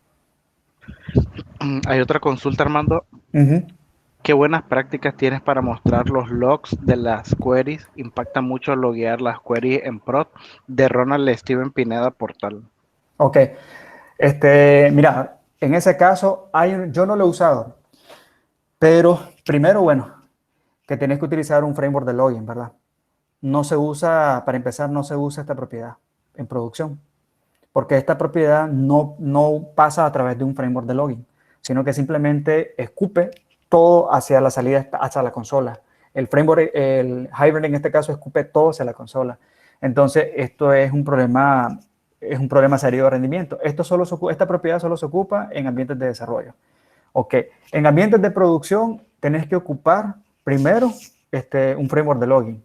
Y en este caso, Spring Boot lo ocupa por defecto Logback.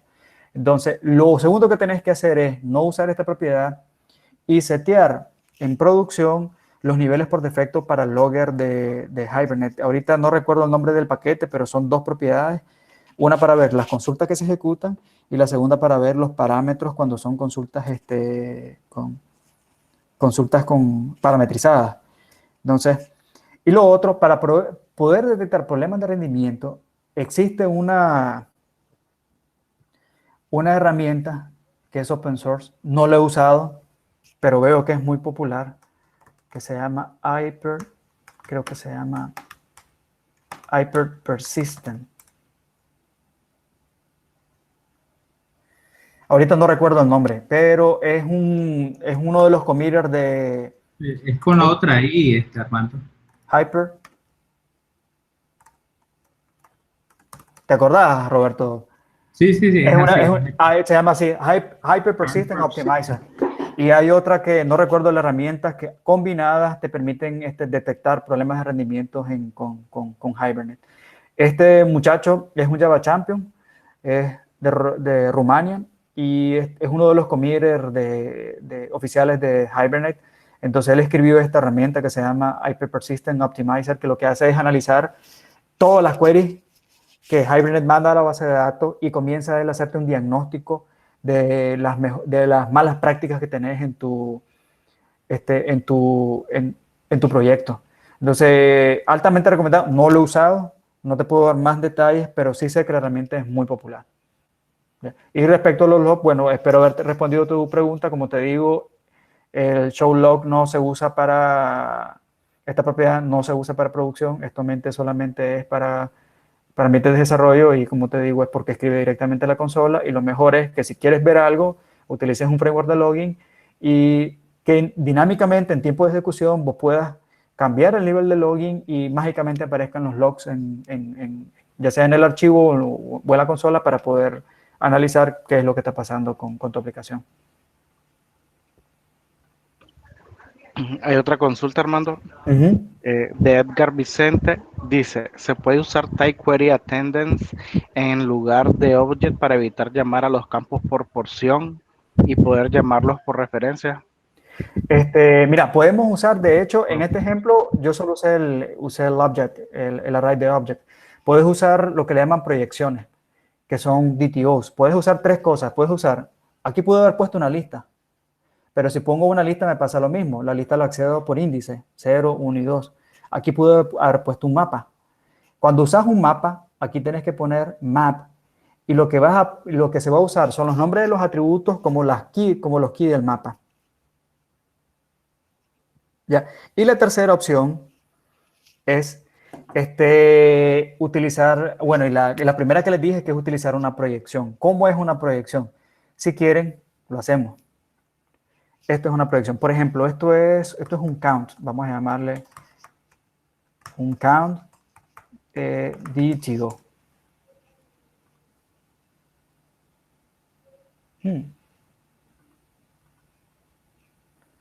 Ah, aquí lo tengo. Eso fue lo que me pasó. Ok. Interesante. Bueno, aquí tengo un count DTO.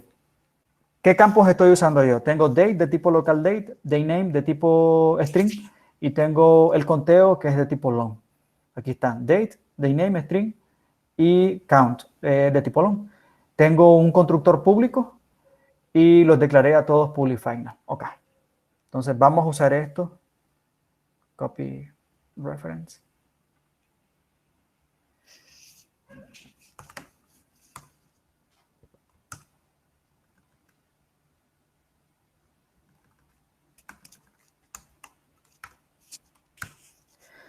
Y esto se le llama proyección.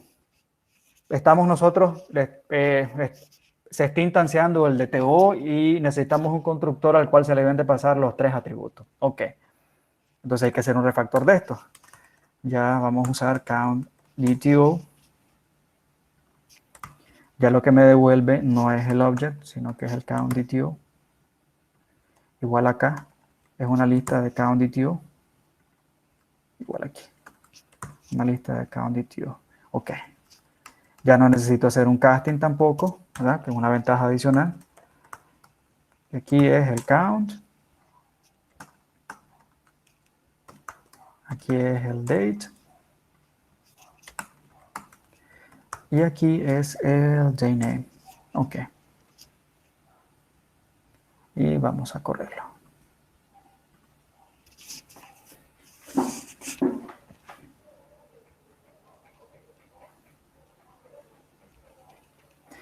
Listo. Acá lo tiene. La misma información, una sola consulta. El tiempo es consistente, 88 milisegundos, rapidísimo. ¿Por qué se lo mostré así con arreglo? Esa era la intención.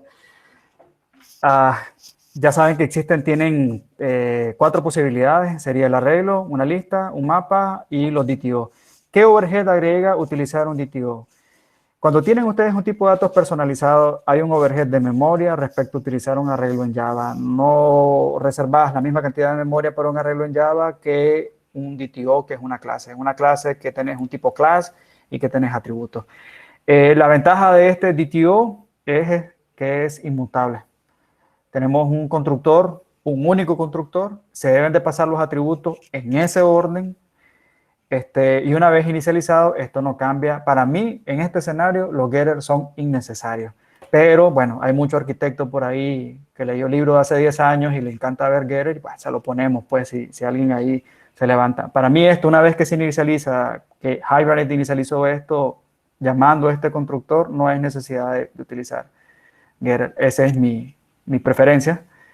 Y la ventaja de esto, pues, es el tipado seguro, así como en vez de ser una entidad, esto es una proyección de la entidad es una vista de la entidad original y tiene tipado seguro. No tenemos que andar haciendo el casting que teníamos anteriormente, ni andar adivinando los tipos de datos, inspeccionando la consulta original. ¿Qué ventaja tiene? Bueno, el pequeño overhead, que para mí es desestimable. La desventaja es si el constructor cambia. Si el constructor, primero que depende del orden en el que se definieron los atributos en el constructor. ¿Ya?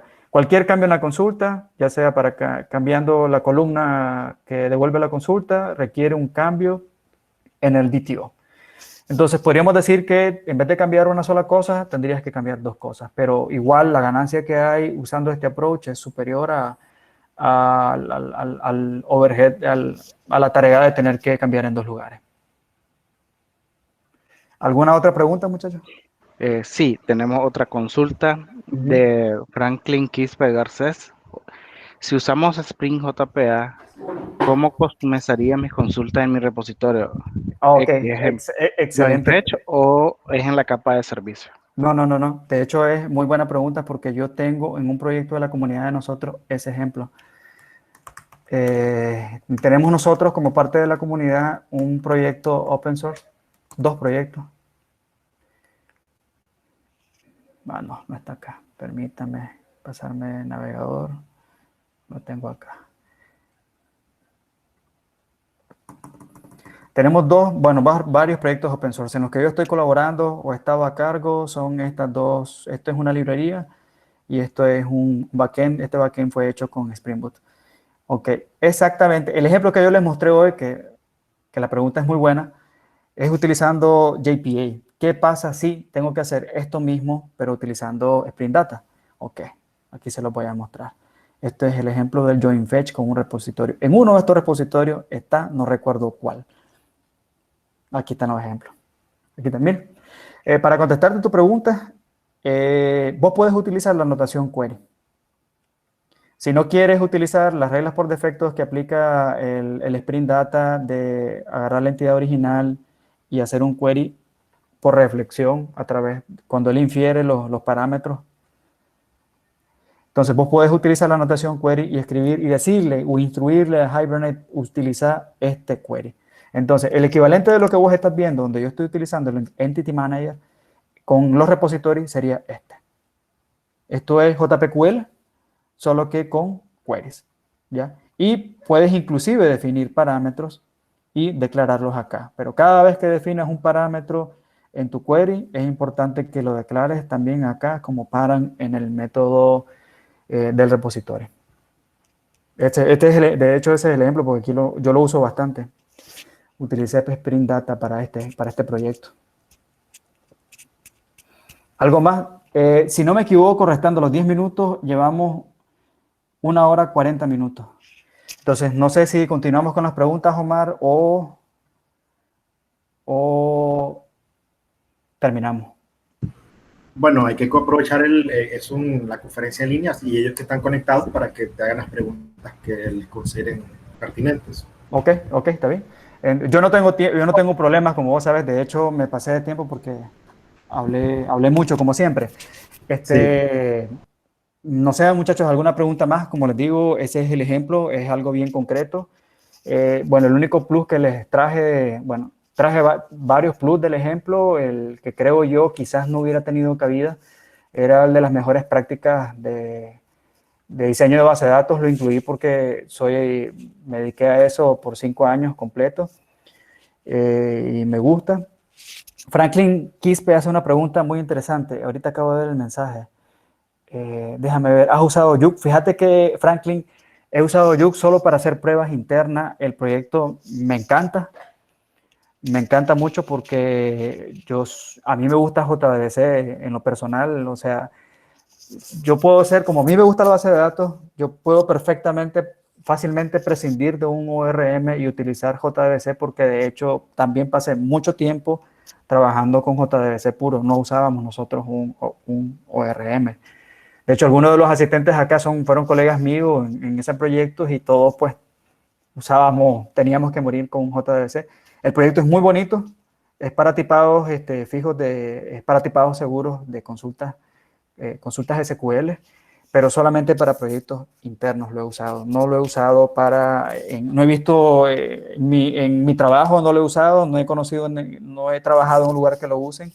Sí conozco de lugares que lo usan. Lo que sí te podría decir de lo que he leído y la poca prueba que yo hice con esta librería, con Yux, es que el Yux es muy apropiado para reportería. Para mí, yo clasificaría el uso del ORM De hecho, yo definiría el uso del ORM únicamente para el escenario donde vos necesitas persistir una entidad y recuperar un set de datos o bien sencillo. Toda la reportería de tu aplicación yo utilizaría consultas nativas. Y si no quieres usar el feature de consultas nativas de Hibernate, yo personalmente implementaría Yug para eso y utilizaría Yug con consultas nativas. ¿Por qué? No hay nada como las consultas nativas, no hay nada que le gane en rendimiento a las consultas nativas. No hay nada.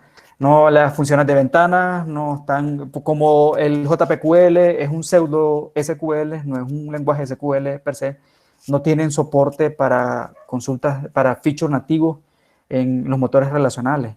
Primero porque no todos los motores soportan las funciones de ventana, ¿ya? Y lo segundo es que el ORM trata de darle, o la implementación le trata de dar soporte a tantos motores de bases de datos que tienen que llegar a un consenso en común de qué funcionalidades son las que contienen la mayoría de estos motores. Entonces las funciones de ventanas no están en el JPQL.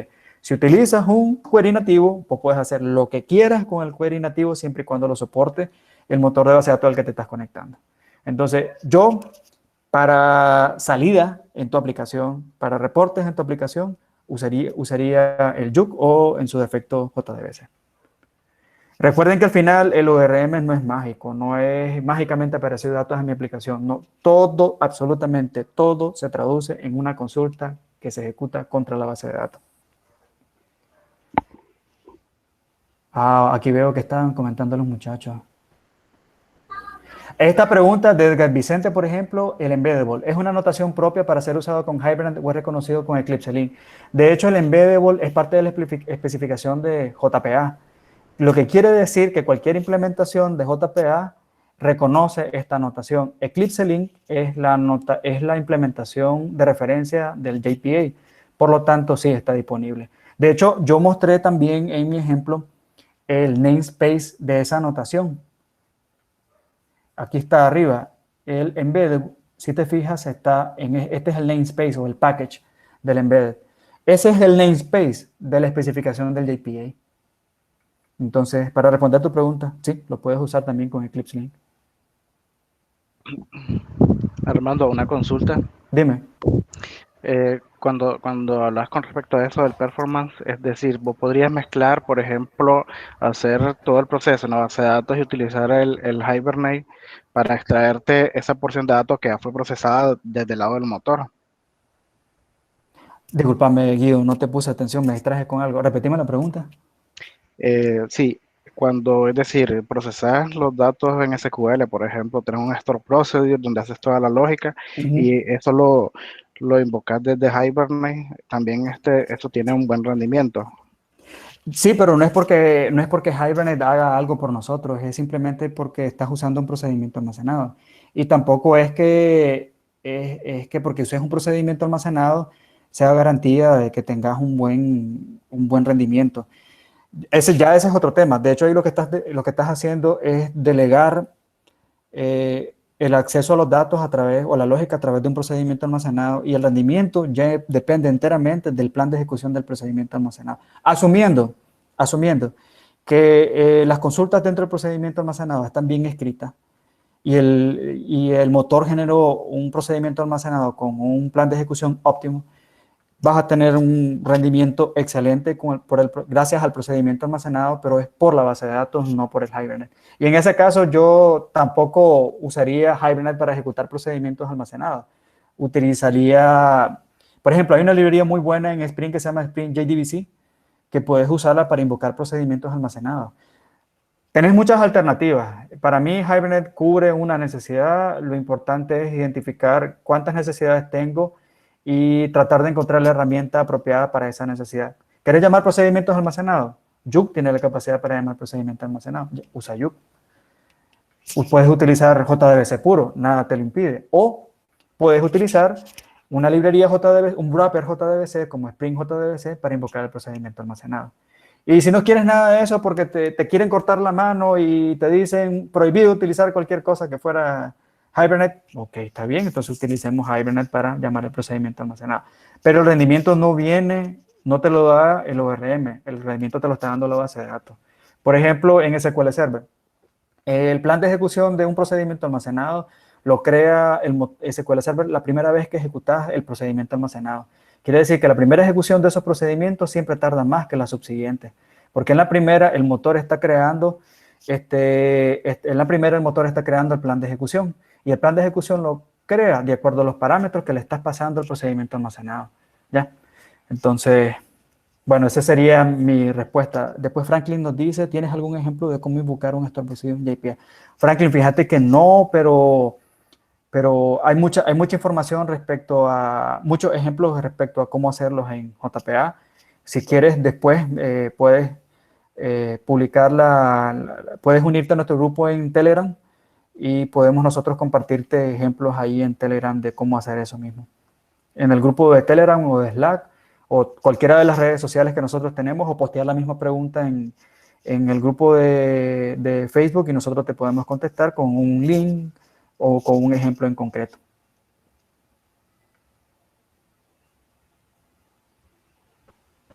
Bien, si no hay más preguntas, creo que puedes pasar a la dinámica, a las preguntas tú hacia el público. Ok, entonces, bueno, vamos a rifar, muchachos, una licencia de JetBrains. La licencia es para cualquiera de los productos de JetBrains por un año. Y la pregunta es... Espérame, Amar, que la tenía y ahorita como parte del pánico escénico se me olvidó. Ok. Bueno, una pregunta más abierta, de hecho. ¿Alguien me podría decir la diferencia entre lo que es una especificación y lo que es una implementación? Más general. Yo. No, vos no. No. Aunque vos necesitas la licencia, no, vos no podés. Entonces, ¿qué es una especificación y qué es una implementación?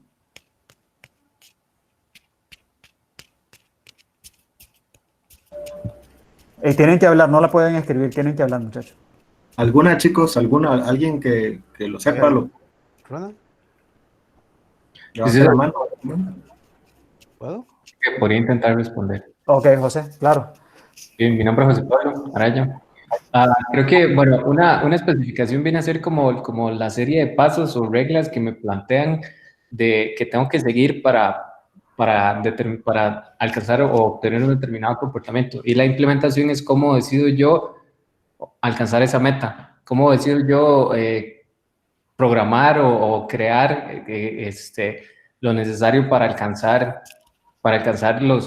las reglas que me definieron previamente. Entonces, una es como un esquema o como una especie de guía, y la otra es cómo yo ya en la práctica ejecuto y llevo a cabo esta guía, cómo la llevo ya a la realidad. ¿Cuál fue la especificación que yo nombré en la presentación? Dije una especificación y una implementación. ¿Me podrías decir cuál fue? Sí, hablamos de JPA 2.2. Esa es la especificación, y la implementación es la de Hibernate, la del ORM, que no recuerdo la versión exactamente. Ok, perfecto. Esa es la respuesta. Entonces se lo lleva José Pablo. Está muy fácil. Para vos, ¿verdad?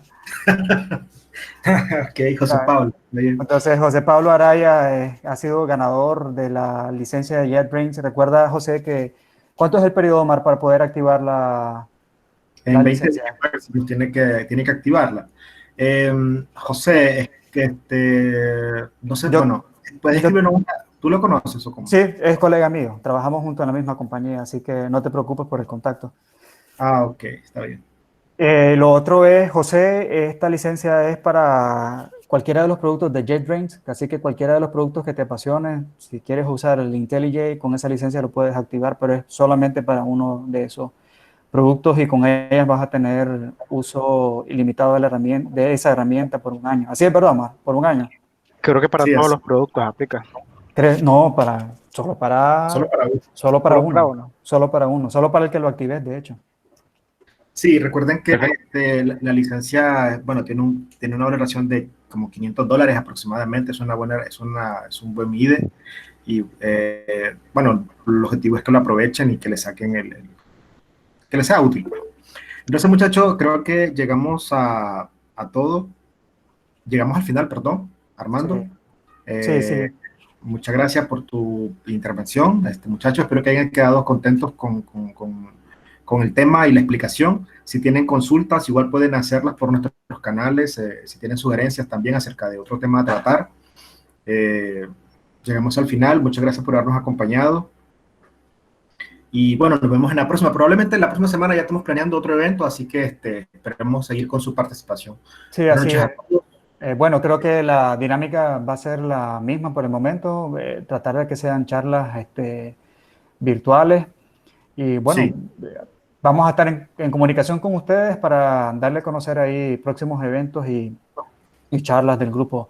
Gracias a vos, Omar, porque siempre sos el punto de encuentro de todos nosotros. Gracias a vos también podemos echar a andar los eventos de nosotros y gracias a todos los asistentes. Esperamos que nos regalen feedback, propuestas de futuros temas y seguimos en contacto, muchachos. Cualquier cosa, pues, bienvenido sea y lo importante es que nos den feedback. Otro anuncio parroquial, recuerden que tenemos un canal en YouTube para que se puedan suscribir los que deseen, ¿verdad? Ahí vamos a Interesante. compartir esta presentación. Luis Ventosillas, saludos desde Argentina. Luis, ¿sos argentino?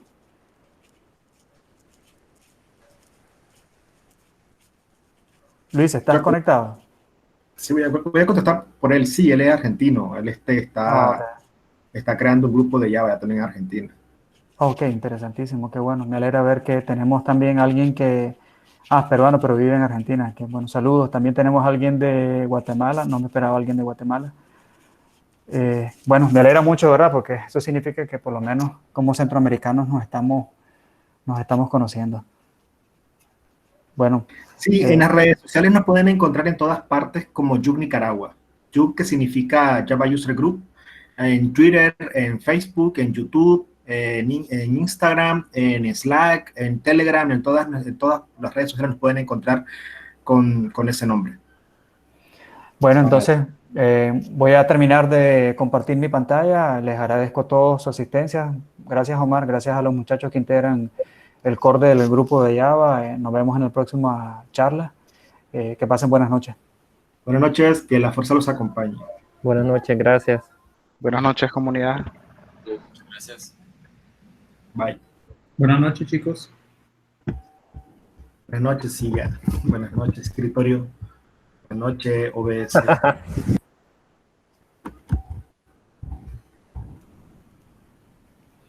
Yo aún estoy acá, Omar. Buenas noches, muchísimas gracias. Hasta luego. Bueno, José, ahí te mandamos, José, la licencia, ¿viste? Ahí le voy a pasar el contacto a Omar. Ok, perfecto, gracias. Bueno.